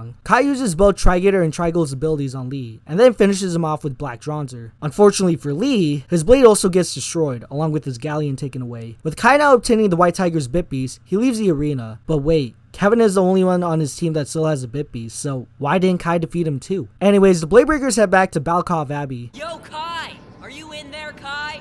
Come out, okay? Kai, it's Tyson. Can you hear me? No one will answer you. There is no one called Kai here. Well, just call him by his other name, the lone bitch who betrayed his team. Boris tells Kai that Tyson and the others are at the Abbey, but Kai doesn't care about them anymore. What a dick. The team enters the facility, but they're intercepted by more of Boris's Beyblade soldiers. Kenny and Max stay to deal with one of the kids, after Kenny gets caught by one of them, while Ray splits up with Tyson. Unfortunately, Max, Ray, and Kenny are all kicked out. So much for stalling time. Tyson, in the meantime, discovers the room where the animals were being tested earlier. Inside one of the glass tubes, he finds a bit chip that has a bit beast inside of it. Boris then approaches Tyson. He reveals to Tyson Kai was born and raised in the Abbey, as well as being trained by Boris. Boris also mentions with Kai being the strongest blader and owning Black Dronzer, the Biovolt Corporation will remake the world. Tyson says that will never happen, but Boris just laughs at him. Tyson also says that Kai would never betray the Bladebreakers. Did Tyson forget Kai sold the All Stars and White Tigers Bit Beast? Yes, I know he wants to deny Kai turned on them, but it feels like Tyson just randomly forgot about those things. Anyway, Boris shows Tyson a simulation of his battle with Kai. The simulation shows Kai defeating Tyson with Black Dronzer, as well as destroying Dragoon. Like that's ever gonna happen. As if Tyson would ever lose to Kai again. Kai is then brought out. He tosses his old Dronzer blade, saying it's not worthy to him anymore. Dronzer is stuck by you, even through the worst Bay battles of your life. All that's ancient history.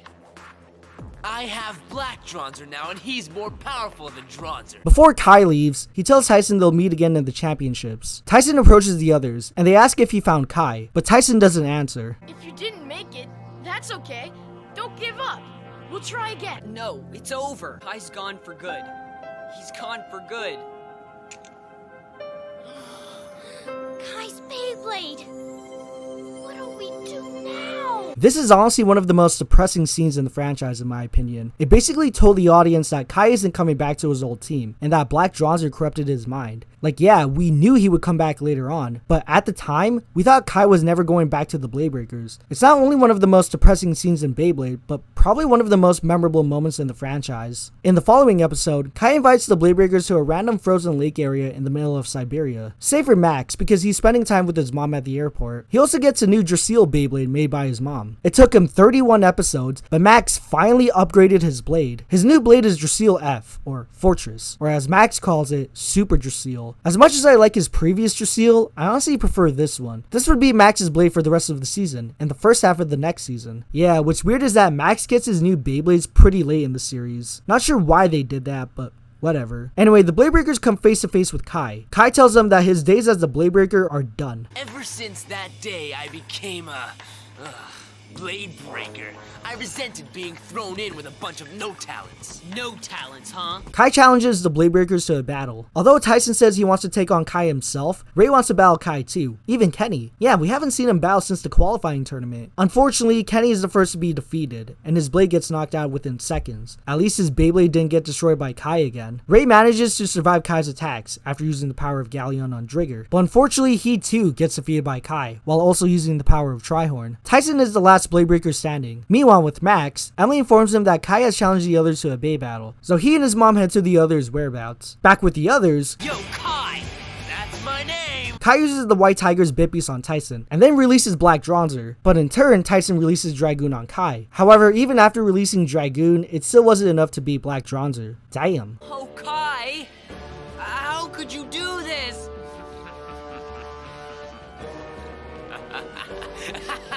Kai! The best! I am the best! I beat them all one by one! With 3 of the Bladebreakers defeated, Kai attempts to steal Dragoon and Drigger. However, Max drops in just in time and launches his new blade. With round 2 beginning, Kai uses the full power of his Dark Bit Beast on Max, but Max is able to block his attack after releasing Drasil. Max tells Tyson to make his move while Kai is open. Tyson tells Max his blade is in no condition to battle, but then he remembers he still has Dronzer with him, and so Tyson launches Dronzer in this battle. You can even see it crying while it's spinning. Also, how was Tyson able to launch Dronzer, since Tyson's Dragoon shooter can only launch left spin Beyblades, and Dronzer is a right spin Beyblade? Whatever. Tyson releases Dronzer on Kai, and the others fight back. They even unleash their own Bit Beasts, and eventually defeat both Kai and Black Dronzer with the power of friendship. With Black Dronzer finally defeated, the ice starts breaking around Kai. Kai blames Black Dronzer for making him lose, but then he realizes that although Black Dronzer lost, his team never lost. Well, Technically, they did a couple of times, but we'll just pretend they never lost to anyone. Unfortunately, the ice that Kai is standing on is slowly drowning. Tyson extends his hand and tells Kai to forget everything he did. However, Kai is reluctant. Won't let a teammate down. Or drown, as it were. Hey guys, I'm so sorry. I think I'm frozen to the ice. Well, thank God for that. Otherwise, Kai would have had the same fate as Jack from Titanic. With Kai and the Bladebreakers making up, he decides to leave the lake to talk with Boris. He even takes back Dronzer from Tyson. Oh man, I really don't believe this. I'm actually excited that he's coming back.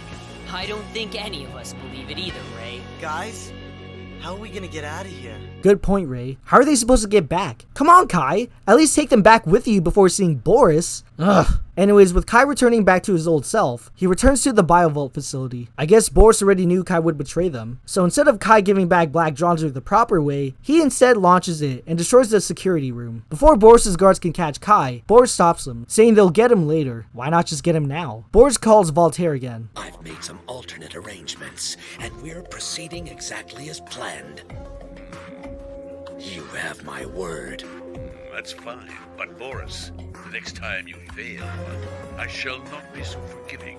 I understand, Voltaire. Then the Demolition boys, destroy Black Dronzer? What the hell? How come it was so difficult for the other Bladers to beat it? But here they destroy like any other Beyblade? Well, I guess since it's not in Kai's possession anymore, it's pretty much weak. So much for being the most powerful Beyblade. Biovolt is poised to take its rightful place as the one true, unopposed ruler of all mankind. Go forth and do battle in the name of Voltaire. The world will kneel at the feet of our master.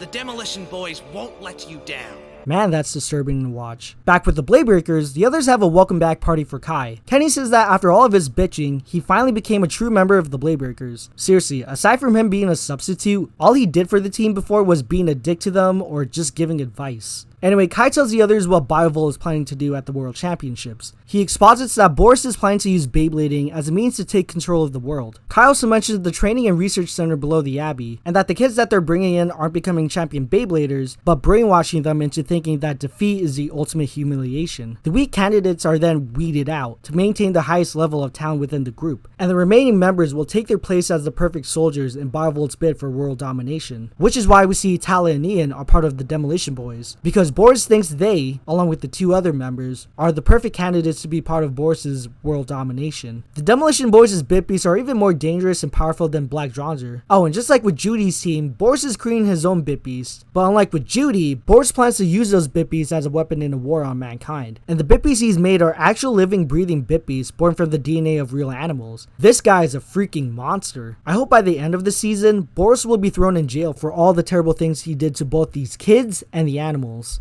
Anyways, Tyson's grandpa and Mr. Dickinson show up to their hotel room. Mr. Dickinson says he knew Kai would join the Biovolt Corporation as soon as they landed in Russia. He says it was all part of a BBA plan that was set in motion the moment the Bladebreakers became a team back in the qualifying tournament. Tyson asks Mr. Dickinson to explain why he was chosen to be part of the team, but he responds with, the answer to that question is standing in the hallway. And that's when Tyson's dad shows up. Oh yeah, I forgot he was a character in this season. Tyson's dad says he's there to share some recent field discoveries with a client, aka Mr. Dickinson. He was also hired by Mr. Dickinson to do some research on the Bit Beast, and he pretty much exposits the same thing he said on the VHS tape back in the Majestics arc. While he was doing his research on Bit Beast, Boris approached him in a library. We may have found a way to create our own Bit Beasts by duplicating their unique DNA. Of course, we will first need to gather up DNA samples of the real thing. Are you serious? Indeed I am. Perfectly. Tyson's dad, or Tatsuya, which I'm gonna start referring to him as now, was then told by the police to stop by their HQ. The police mentioned to him that Boris is a well-known Russian criminal mastermind. They also showed him a picture of Boris and Voltaire shaking hands, and that Voltaire is the president of the Biovolt Corporation. The police suspected both Boris and Voltaire are headed up a top-secret criminal organization. As soon as Tatsuya discovered this, he immediately called Mr. Dickinson to fill him in on the situation. Anyway, Kai reveals to the others Voltaire is his grandfather, and that he's been using Kai all this time to collect new Bit Beasts. This explains why Voltaire came to Kai at the beginning of the White Tiger and All Starz Arc. He wanted Kai to learn about the other team's Bit Beasts so he can seal them when the time came. You're all ready to face your greatest challenge yet. All right, Let's show him who's boss. I'm totally psyched for this. You can definitely count me in too. Hey, you know that I'm with you guys all the way. You'd be so lost without me. After Bill Tyson and his dad have themselves a conversation, Boris brings the Demolition Boys and his other kid soldiers to the surface. The next day, Tyson's grandpa takes the Bladebreakers on a bus ride. Before they can arrive at their destination, Boris's helicopter intercepts them and attacks their bus. Ian exits the helicopter and challenges the Bladebreaker to a battle. And look, it looks like he has a new launcher. Just like Miguel's launcher, the Demolition Boys all use a gun launcher as their launcher, but Ian's launcher resembles a sniper rifle. Hey, at least this wasn't produced by 4 kids, because otherwise the Demolition Boys' launchers would have been censored. They probably would have used their fingers as their launchers. Anyways, Tyson offers to battle Ian, but unfortunately his Beyblade still needs to be repaired after its battle with Black Dronzer. Before Ian's blade can hit Tyson in the face, he's intercepted by Max. Ian uses Wyborg to attack Dracil, but Max counters back, knocking out Wyborg. Well, that was easy. However, the other Demolition Boys enter the battle. The remaining members are Spencer and Brian, or in the Japanese version, Sergey and, Boris. Yeah, I can see why they changed his name in the dub. Why bother having 2 characters that share the same name? Anyway, Tyson tries warning Max to stop the battle, but Max releases Dracil to try to fight back. However, Spencer releases his own Bit Beast and defeats Max. In the process, Spencer takes Dracil. Boris and the Demolition Boys leave. He tells Tyson that if he wants to see Dracil again, to meet them at the World Championships. So after a filler episode where one of the Majestics, aka Robert, challenges Tyson to teach him a lesson, the Bladebreakers head for the World Championships to finally settle the score with the Demolition Boys and Biovolt. Look, I know there's more to it in this episode, but I just see it as another filler episode. Oh, and Voltaire arrives in Moscow. Anyway, the final 4 episodes. The Bladebreakers arrive at the World Championships. Before they can register, wait, weren't they already registered since they won the last 3 tournaments? The team is intercepted by Boris and the Demolition Boys. As usual, the other team are assholes to the Bladebreakers. Before Boris and his team leave, Tyson stops them. You think you've already won, don't you? Well, you haven't. You still have to go through us, and we won't let you win. We'll defeat you no matter how powerful you are. Kai then notices his grandfather watching from above. Afterwards, Tyson suggests to the others he wants to go first, but Kai says he wants to battle in the first match instead. Although Tyson is worried, Kai says he shouldn't be. Ray's then next to Blade, and then finally Tyson. Basically the order they went with in the last arc. I also have to mention, these last few episodes have changed the eye catchers from Beyblades to the logos for the teams, which honestly looks a lot better than the previous version they had. Anyway, the first round of the championships begins, and Kai's up against Spencer. Spencer's blade is Seaborg 2. His bit piece is based on a whale. What's weird is that for both Spencer and Tala, they don't use their first Beyblades they had in the manga. The Beyblade Spencer had before this one was Seaborg 1. Not sure why they didn't let Spencer have this blade, but if I had to guess, they probably just wanted to skip to the Beyblade he had later on in the manga. Much like Ian, Spencer uses a sniper launcher. The stadium that will be used in this match is called the Black Sea Bowl. Again, nothing special. Anyway, the first round of the World Championships begins. Max and Tyson warn Kai to keep Spencer's blade out of the water, due to his bit beast being a water type bit beast. Ha! I knew these bit beasts were like Pokemon. Kai does manage to counter Spencer's attack, but unfortunately Spencer's blade lands in the water. Spencer releases Seaborg and uses his Voda impact attack on Dronzer. However, Kai counters back and uses his Flame Saber attack on Seaborg, but that somehow doesn't work as Spencer counters back Kai's attack. The first round ends with Spencer winning. After the first round, both bladers return to their respective seats. Kai then walks off from his team. Yet again. Well, actually, he says he needs to rethink his strategy. Meanwhile, Voltaire appears and chats with Kai. He says he wants to help Kai, but Kai just laughs at him. Voltaire then presents a gift for his grandson. I wonder what that gift could be. A new launcher? Perhaps a new Dronzer upgrade? This is my gift to you. Fighting together, you cannot lose. Black Dronzer. Oh great, but wait, wasn't Black Dronzer destroyed by the Demolition Boys a couple episodes ago? Voltaire says after Kai destroyed Biovolt, they updated the bit power of Black Dronzer, and with him reuniting with it, they'll become all powerful. Kai says he'll never use Black Dronzer's power again, but Voltaire insists on using it to beat Spencer's Seaborg. Kai asks him why only now he's giving the opportunity to use its power again. Voltaire says Kai is the only one that can control Black Dronzer, and if he accepts it, he must betray the Bladebreakers again, as well as handing over their bit beasts to Voltaire. As if Kai would be stupid enough to use Black Dronzer's power again. Hold it, Kai. What's wrong with you? Let go. But... what? That bit. Black Dronzer. This bitch. The Bladebreakers are surprised that Voltaire gave Black Dronzer to Kai again, but it looks like Kai has something up his sleeve. Spencer goes for his Voda impact attack again, but Kai dodges his attack and releases... Dronzer? What's this? Fool! Kai! Yep, it turns out Kai didn't use the Black Dronzer bit chip and fooled everyone including Voltaire. Kai reveals he never planned on using Black Dronzer and that Voltaire wanted to use him. Although Kai says his strength doesn't compare to Spencer's, at least he has the strength and bond of his friends behind him. Robert mentions Kai has changed and that his and Dronzer's teamwork is the same as Tyson and Dragoon's and that they aren't alone when they battle because they're fighting for their friends. With the match coming to an end, Kai once again uses his Flame Saber attack on Seaborg, attempting to finish off Spencer. The first match comes to an end in a surprising twist, with Spencer winning. This is honestly one of the biggest twists in the franchise. We all thought Kai would beat Spencer in this match, but in the end, it was Spencer that won. When I first watched this episode, my jaw dropped when I saw Kai lost. I was in disbelief. Anyway, with Kai losing in the first match, Spencer takes away Dronzer. Well, that sucks for Kai. This makes Voltaire pissed. Although Kai lost, he isn't upset he lost. He says he feels good and proud. Even his team congratulates him for facing an opponent like Spencer. I mean, at least he isn't pissed like he was when he faced off against Johnny. The next day is the second match of the World Championships. Ray is the next to Blade, and his opponent is Brian. The Bladebreakers put their faith in Ray's hands, wishing him luck in the match. Even the White Tigers wish him luck. Brian's blade is Falborg. His bit piece is based on a falcon. Again, just like with many others, this was another Beyblade that wasn't released for the toys. Why? Who the hell knows at this point? Brian's launcher, however, is different from Spencer and Ian's. It's still a gun launcher, but it's made to look like a handgun. The stadium that will be used in this match is called the RPM dish. Just like the satellite dish, this is another cool looking stadium, and one of my favorites. In fact, this stadium was actually made for the toys, called the Bay Ultimate Stadium. This one, however, added barrier fences that can be knocked down if a Beyblade hits one. In the show, the longer your Beyblade stays on the spinny thing in the middle, the faster it gets, and in the process, can destroy your blade. Anyway, the second match begins, and right off the bat, Brian's blade flies out of the dish. Unfortunately for Ray, a piece from the stadium hits him in the stomach. Ouch. This season really wants Ray to get injured, physically or verbally. Kai mentions Brian's stunt wasn't an accident, as he purposely wanted the debris to hit Ray. You're a real piece of work. Ever meet a cheap shot you didn't, like? That's just my way of saying hi. What? There's a lot more where that came from, Ray. And before I take your bit beast, I'm gonna put you through the ringer. Man, what a dick. As the match continues, Brian uses Falborg's power and sends Ray's trigger out of the dish. Even Ray gets knocked out. The first round ends with Brian winning with the stadium out. Damn. After the first round, the others check up on Ray. Tatsuya tells Ray to back out of the match, otherwise he'll get hurt even more. But Ray says quitting isn't an option, and he's going to beat Brian. Before heading back, Kai gives Ray advice saying Brian not only wants his bit piece, but he wants to destroy his Beyblade too. Both teams head back to the stadium, and the second round starts. Both bladers release their bit beast right off the bat, and Brian goes for his Stroll Blitz attack as it dives on Drigger. His attack even rips bits and pieces on Ray's clothes. Damn, how powerful is Falborg? The Bladebreakers, including the rest of the characters, are shocked that Brian's bit beast is attacking not just the Beyblade, but the Blader. Before the Bladebreakers can interfere, Ray stops them. I gotta keep going. I'm winning this match.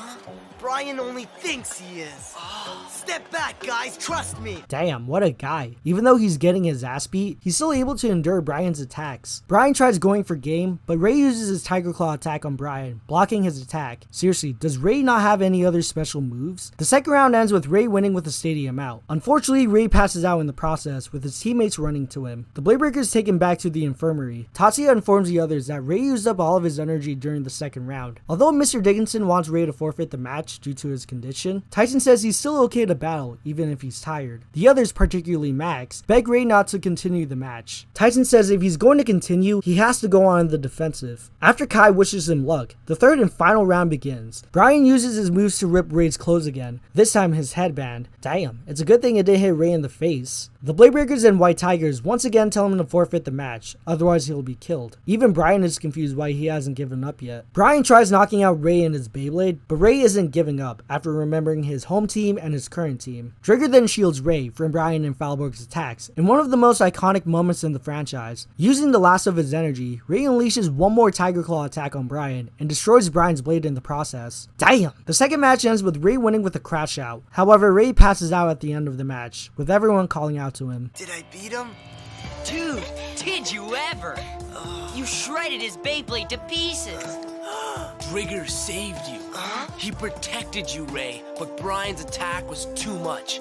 After the battle, he just vanished. Before Ray leaves, he wishes Tyson luck on his match. Tyson vows to not only win this next match for Ray, but to beat Tala in the final match. This is honestly one of the best episodes in the season. It's a great Ray focused episode with awesome battles and high stakes. It also advances character development for Ray, as he really didn't get development until the end of the season. In the penultimate episode, Kai, along with the team leaders from each team, trained Tyson for his big match with Tala. Kenny and the others in the meantime construct a new Dragoon blade for Tyson. I wonder if this new Dragoon will be an upgrade of Dragoon F. Meanwhile, Voltaire is pissed at Boris for losing in the last match. Your mutant monsters were a waste of capital. They have failed at their one and only task. Begging your pardon, sir, but it is my belief that you are completely mistaken.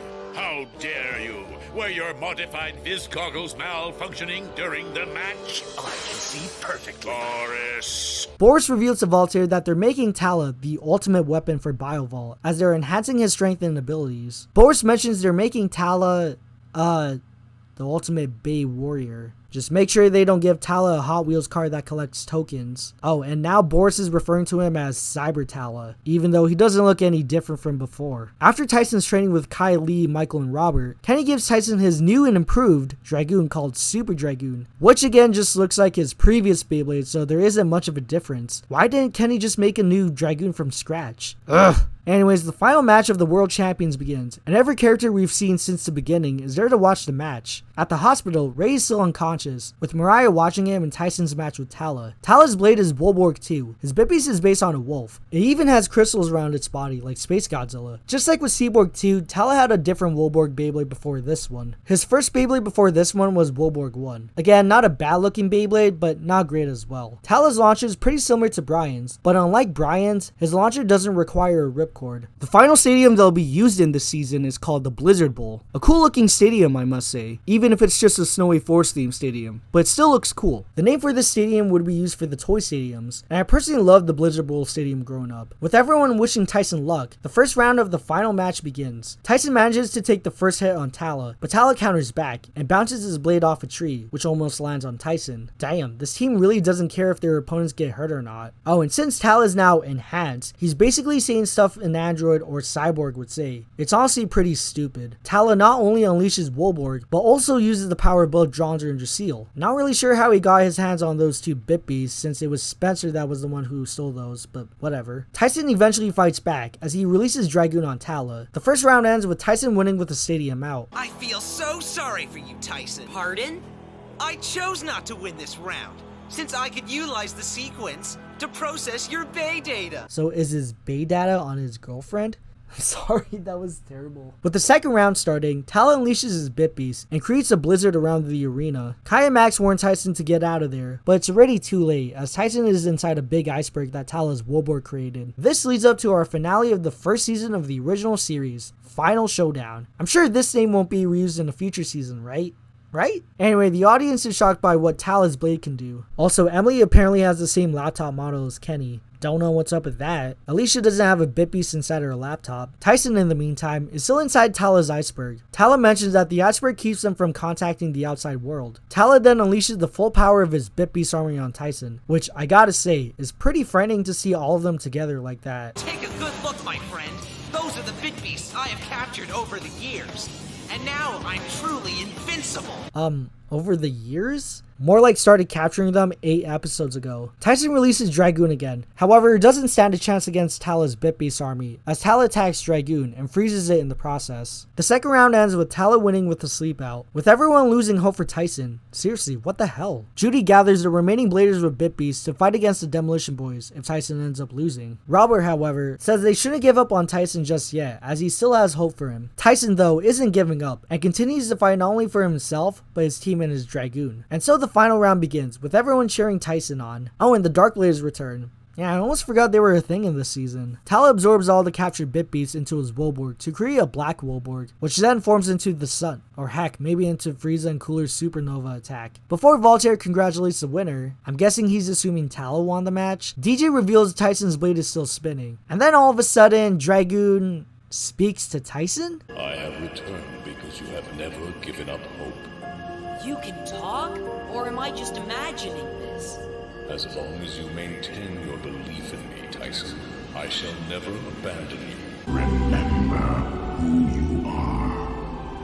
You are my son. Both Bladers use their attacks on each other. Tala tries to knock Dragoon out, but Dragoon keeps getting back up, which surprises Tala. He then wonders how Dragoon is still able to stay in the game. Because they work as a team.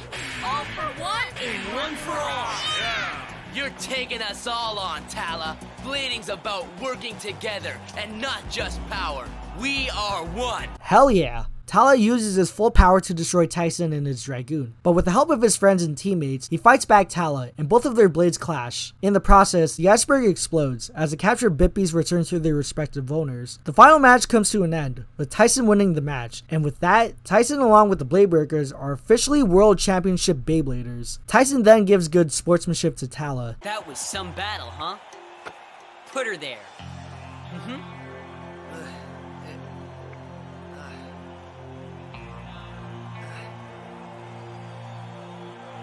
Yeah. Well, at least he wasn't a dick about it, and I'm sure we'll never see Boris again. As for Voltaire, it looks like his plans for world domination have been stopped thanks to Tyson. Voltaire says this isn't over, as this was just a bump in the road. I'm sure we won't be seeing him again either, well, in the anime at least. But I'll talk about that in another video or later. Anyway, with the Bladebreakers winning the championship, Grandpa tells Tyson it's time to get back to the dojo and start training again. Kai, however, Seeing as the World Championships are over, the Bladebreakers don't exist anymore.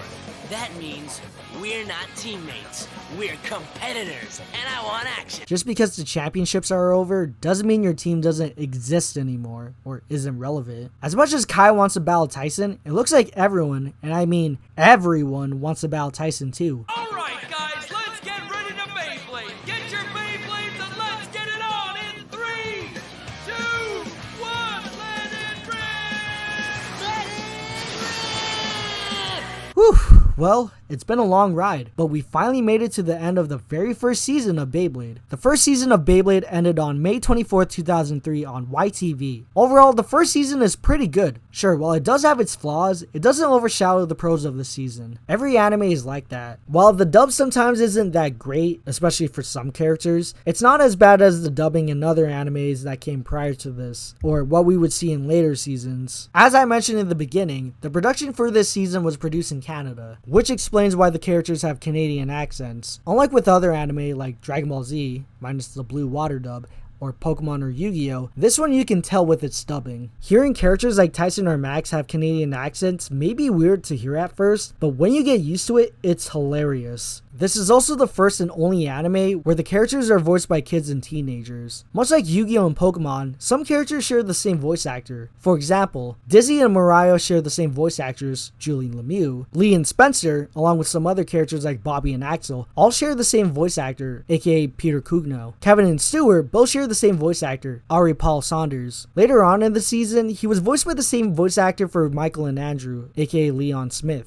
And finally, Emily and Enrique's voice, Julie Zwilich, both share the same voice actor. All these years later, and that was the only one I didn't know that shared the same voice actress. While I mentioned the White Tigers arc is my favorite arc, the Demolition Boys or Biovolt arc is probably the best arc in the first season, with its dark tone and has good character development for not only the other Bladebreaker members, except for maybe Max and Kenny, but for Kai. Despite this arc having the most deleted scenes in the season, it doesn't take away from the story. The only nitpick I have with this arc was the use of Black Dronzer. Don't get me wrong, I love Black Dronzer, but the execution was terrible the way they handled it. They mentioned this thing as the most powerful Beyblade, but then it gets destroyed by Tala and the Demolition Boys. You could say that it became weak after it wasn't in the hands of Kai anymore, as well as being defeated by the Bladebreakers. But I just find it disappointing that this blade was able to steal both the White Tigers and All Starz' Bitbeast, and then it gets destroyed later on. Maybe if Kai had it in the beginning of this arc or in the middle of the season, then maybe it could have shown that Kai was addicted to this thing, like how the symbiote was in Spider-Man.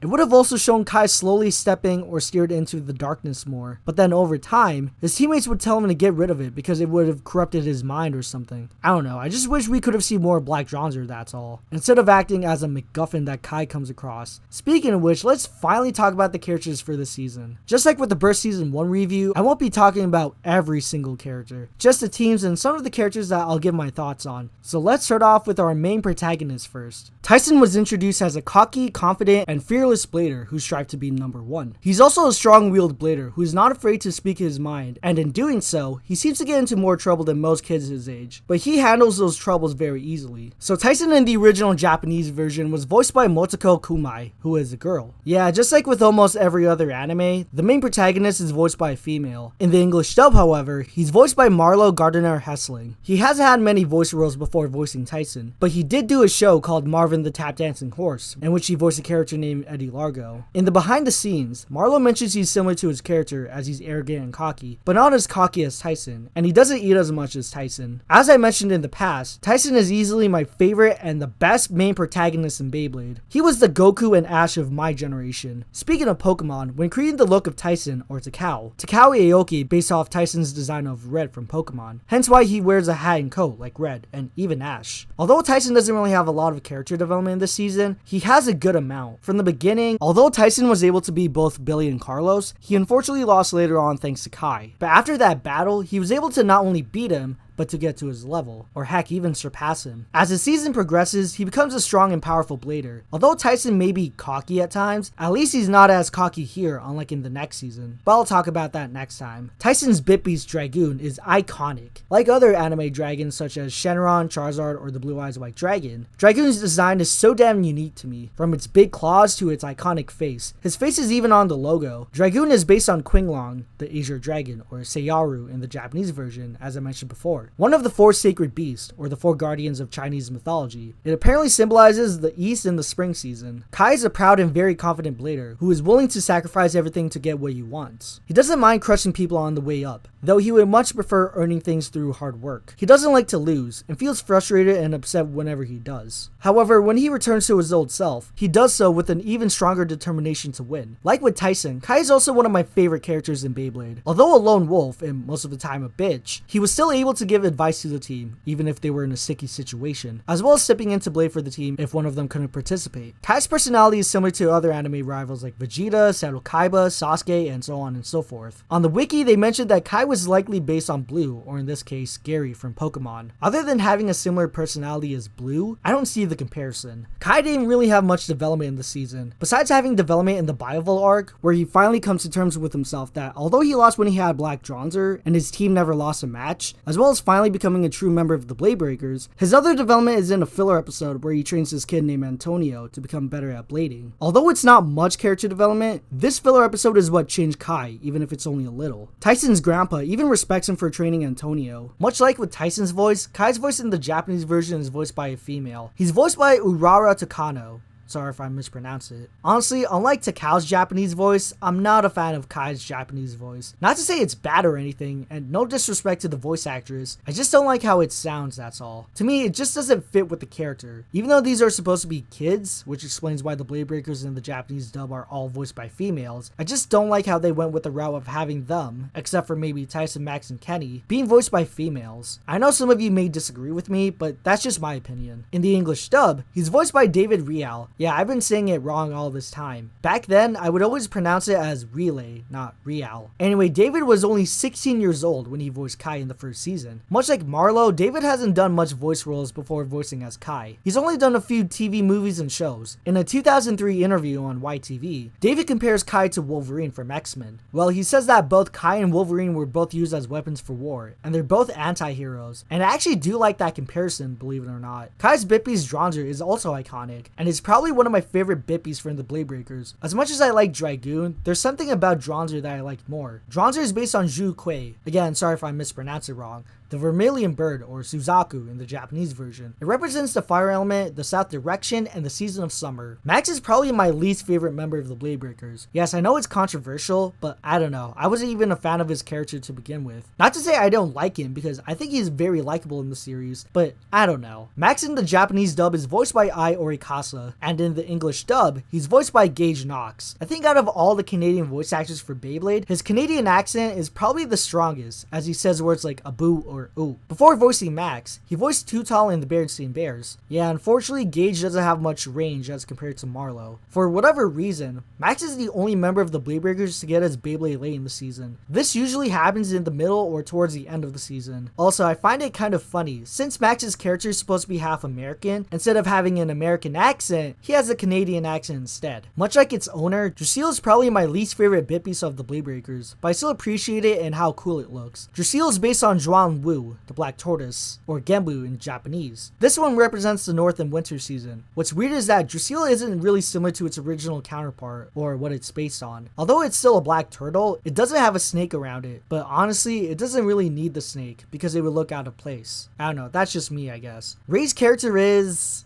a hard one to describe, honestly. Sometimes he's happy-go-lucky like Max, other times he's serious like Kai. However, I always did find Ray's look to be pretty unique and sleek as compared to his teammates, wearing a Chinese robe. I'm sorry, I don't know what the name for it is. Blue or purple pants, depending on how you look at it, and a headband that has a yin and yang symbol on it. Much like the other members, Ray is voiced by a female in the Japanese dub. He's voiced by Aya Hisakawa. In the English dub, he's voiced by Daniel DeSanto. Unlike the others, he's done a lot of voice acting roles before voicing Ray. He was Carlos in the Magic School Bus, Tucker in Are You Afraid of the Dark, Billy in Monster by Mistake, and Zeke in the Disney Channel original movie Phantom of the Megaplex. Ray doesn't have a lot of character development this season, besides in the White Tiger arc and in his battle with Brian. Finally, the last Bladebreaker bit piece is Drigger. This would honestly be ranked in 3rd place for the Bladebreakers bit piece. Drigger is once again based on the 4 guardians of Chinese mythology, and it's also the last one. This time it's based on Baihu, the White Tiger, or Byakko in Japanese, and it represents the West and Autumn season. Kenny was someone I wasn't really a fan of when I was younger. Don't get me wrong, he's okay as a character, and he got better in later seasons, but back then I always found him irritating and annoying because he was always getting kidnapped. But over time, I started to like him in this season. He's the brains and mechanic of the team. Not much to note about him, honestly, but he's a character that really grew on me. Dizzy, on the other hand, isn't much of a character. Yeah, she gives info on the others' Beyblades and moves, but she doesn't really do much. Maybe because she was only exclusive to the English dub. I don't think she's a bad character or anything. Since in the show they don't show or explain what mythical creature Dizzy is, I'm just gonna assume she's a dragon of some sort. I'll mention next time why I think her original form is a dragon. Out of all the teams in the first season, the White Tigers is my favorite team. Lee was a character I didn't really like at first, just because of how cruel he was not only to Ray, but to his team. Well, except for Gary. But after his battle with Ray, he finally changed as a character. Mariah, although good as a blader, as well as not supposed to be looking like that at her age. In universe, she's supposed to be like 10 to 12 years old. She didn't really have much development in this season. Her only character developments were in Adios Bladebreakers and My Enemy My Friend, where she finally accepted Ray's apology and when she expresses her true feelings towards him. Other than that, she was kind of annoying because of her obsession with Ray. She's basically the Sakura of Beyblade. But at least she isn't as annoying as future characters we'll get to. Gary is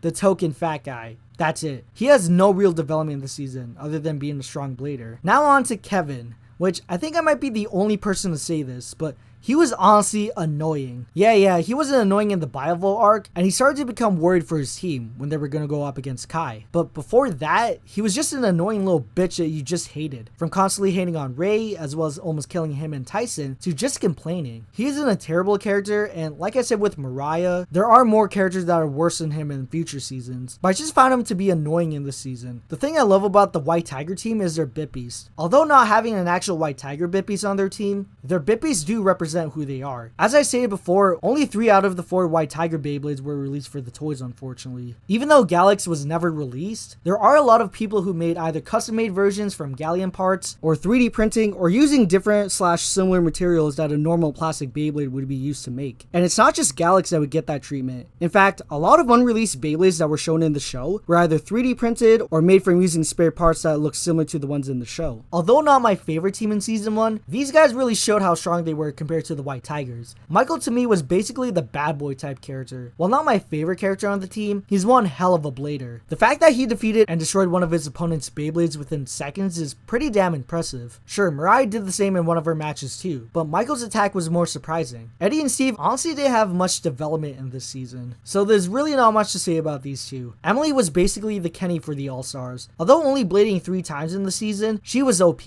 except for the time she and the All Stars lost to Kai. The All Stars' bit beast Bippies don't really make sense to me in terms of their similarities to their respective owners. Aside from maybe Steve, I don't really see how the other 3 Bippies can be similar. Don't get me wrong, I love the All Stars as Bippies, but how can an eagle, alligator, and scorpion be connected or similar to baseball, tennis, and basketball? I don't know, maybe I'm just overthinking things. As mentioned before, only Trigal and Tripio were only released for the toys. I guess nobody likes Steve or Emily in Japan. I honestly would have loved to see those 2 Beyblades released for the toys, especially Trihorn. Out of all the teams, I think the Majestics is my least favorite team in the first season. Not to say they're bad or anything, but to me, I just found them, well, generic and boring. However, they probably have the most development out of all the other teams in the first season. Aside from maybe Oliver, these guys went from being douchebags to becoming friends with the Bladebreakers, and respecting them for their Beyblading spirit and teamwork, particularly towards Tyson and Kai. So honestly, there's really not much to note about them. Unlike the All Stars or White Tigers, the Majestics Bippies came from their ancestors, much like with the Bladebreakers Bippies. I honestly love their Bippies, except for maybe Oliver's. I don't know, maybe because it doesn't look as cool as the rest of the Majestics Bippies. Again, only Robert and Johnny's blades were released for the toys, which is a shame. I would have loved to see Takara or Hasbro make Amphileon and Unicoleon. Although these guys are filler characters, these guys were both terrifying and cool looking at the same time. While these bladers don't appear again until the final episode, they appeared in most of the Majestics arc. As I mentioned before, this team is based on the Universal monsters from the 1930s. Even their Bippies are based on them as well. Yeah, they're a bit generic compared to the other teams, but I honestly dig them. I especially love how their Beyblades are designed. Sadly, this is the only team where their Beyblades were never released for the toys. Also, this is the only time we're going to see this team in the franchise. Well, sort of, but I'll talk about that in another video. Finally, we get to the final team for the first season. This is the first official villain team in the franchise. Tal is another personal favorite blader of mine, even though he doesn't have much character development. Aside from Biovolt turning him into a cyborg, his only bit of character development is at the end of the season, where he basically went from a villain to an anti-hero. Kind of like Vegeta in a sense. In the manga, Talo was ruthless in his battle with Tyson, constantly destroying his Dragoon after he was already damaged. The other 3 don't have any development either, unfortunately. Next to the White Tigers, these guys are also my favorite team in the first season, from their Beyblades and Bippies to their designs. Oh, and the fact that these guys literally have guns as launchers. As I said before, if 4Kids was doing the dub for this, then they would have censored the Demolition Boys' launchers. They probably would have had like orange tips on the end of their launchers, or something even sillier. Just like the White Tigers, only 3 out of the 4 Demolition Boys' Beyblades were released for the toys. Being the chairman of the BBA, he doesn't really do much in the series. He is, however, a big help to the Bladebreakers, like giving them encouragement, as well as being their guardian for the Asian and American tournaments. Mr. Dickinson in the English dub is voiced by William Colgate. Before voicing Mr. Dickinson, he was Mr. Mullen Franklin and Johnny the Ghost from Monster by Mistake. Tyson's grandpa doesn't have much development either. Aside from being Tyson's guardian, since his dad is mostly traveling due to him being an archaeologist, and his mom dead, he cares about his grandson. He even gave him advice during the All Starz Arc in one of Tyson's battles. Speaking of which, having him join the others during that arc was honestly pretty dumb, but he didn't really distract from the story. Although they made his character in the dub a Coolio type grandpa, he was overall a fun and enjoyable character. I recently got the chance to meet the voice of Grandpa Granger, George Booza, at Fan Expo Calgary. He was such a sweet and down-to-earth man. Speaking of which, before doing the voice of Tyson's grandpa, he voiced Beast in X-Men the Animated Series. Many people might know him as the voice of Beast from the 90s X-Men series, but I'll always remember him as the voice of Tyson's grandpa. Now on to Max's parents. I won't be discussing them for too long since there's really not much to say about them, other than Max's dad owns a Beyblade shop and Judy is a scientist and the director of the BBA. Judy, however, does have some development. In the beginning, she was basically a bitch towards her son, but towards the end of the All Starz arc, she finally respects Max as a strong blader, and it shows that she really does care about her son. If I'm going to be honest with you guys, Voltaire is probably the most boring villain in the franchise. This guy didn't do anything until he became one of the main villains for this season. I'm sorry if you guys like him, but I just found him to be boring. All he wanted was world domination, and used Kai to steal and discover the other bladers' Bitbeast. That's it. Like, I never heard a villain say that before. Although he doesn't appear in the next 2 seasons, he does appear in the Beyblade Rising manga, where he's now in a wheelchair being taken by his daughter, aka Kai's mom. So yeah, overall he's just a boring and generic villain. Now on to Boris. I wouldn't really say he's a great anime villain, but he was threatening and cruel. Not only did he manipulate Kai into joining his team, but he was using literal children as slaves or child soldiers. This guy deserves to be in jail for what he's done to these kids. Not to mention he threw his own son in prison. It's a good thing we won't be seeing him again, right?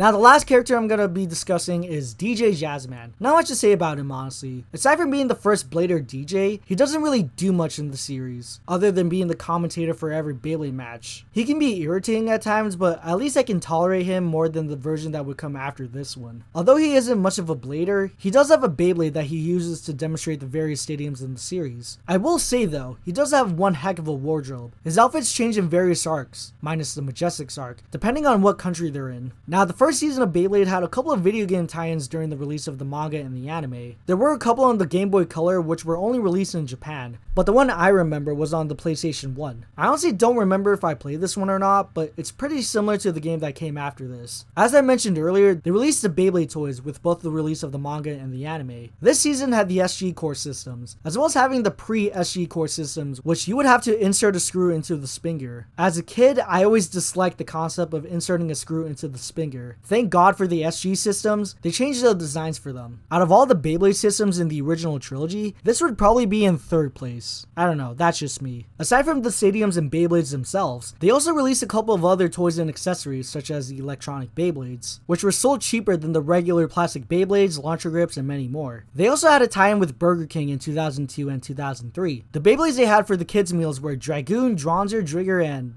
Galax? Yeah, because they also wanted to appeal to the girl audience too. Beyblade isn't just a boys toy. They also had a tie-in with Kellogg's that would have weird looking attack rings, but they were only released in the UK. I honestly don't remember or know if we had that here too in Canada and the US. Overall, the first season was a great start to the series. With the success of the first season, it launched itself into the mainstream and was very popular in the early 2000s. Although it didn't have that same popularity as other anime at the time like Pokemon or Yu-Gi-Oh!, it was still popular. Like Pokemon and Yu-Gi-Oh!, the series had various merchandise, hosting tournaments in several countries, video game tie-ins, and aired on various channels such as, like I mentioned before, YTV in Canada, Cartoon Network in America, and Toonami in the UK, Fox Kids in some countries, ABC Family, and then it aired on Jetix later on. After the release of the first season, Japan basically had another anime series that could essentially be their next Pokemon or Dragon Ball for the early 2000s. So in 2002, Japan released the second season of Bakuten or Explosive Shoot Beyblade. Next time, we're going to be looking at the next season of the original trilogy, Beyblade V-Force or Bakuten Shoot 2002.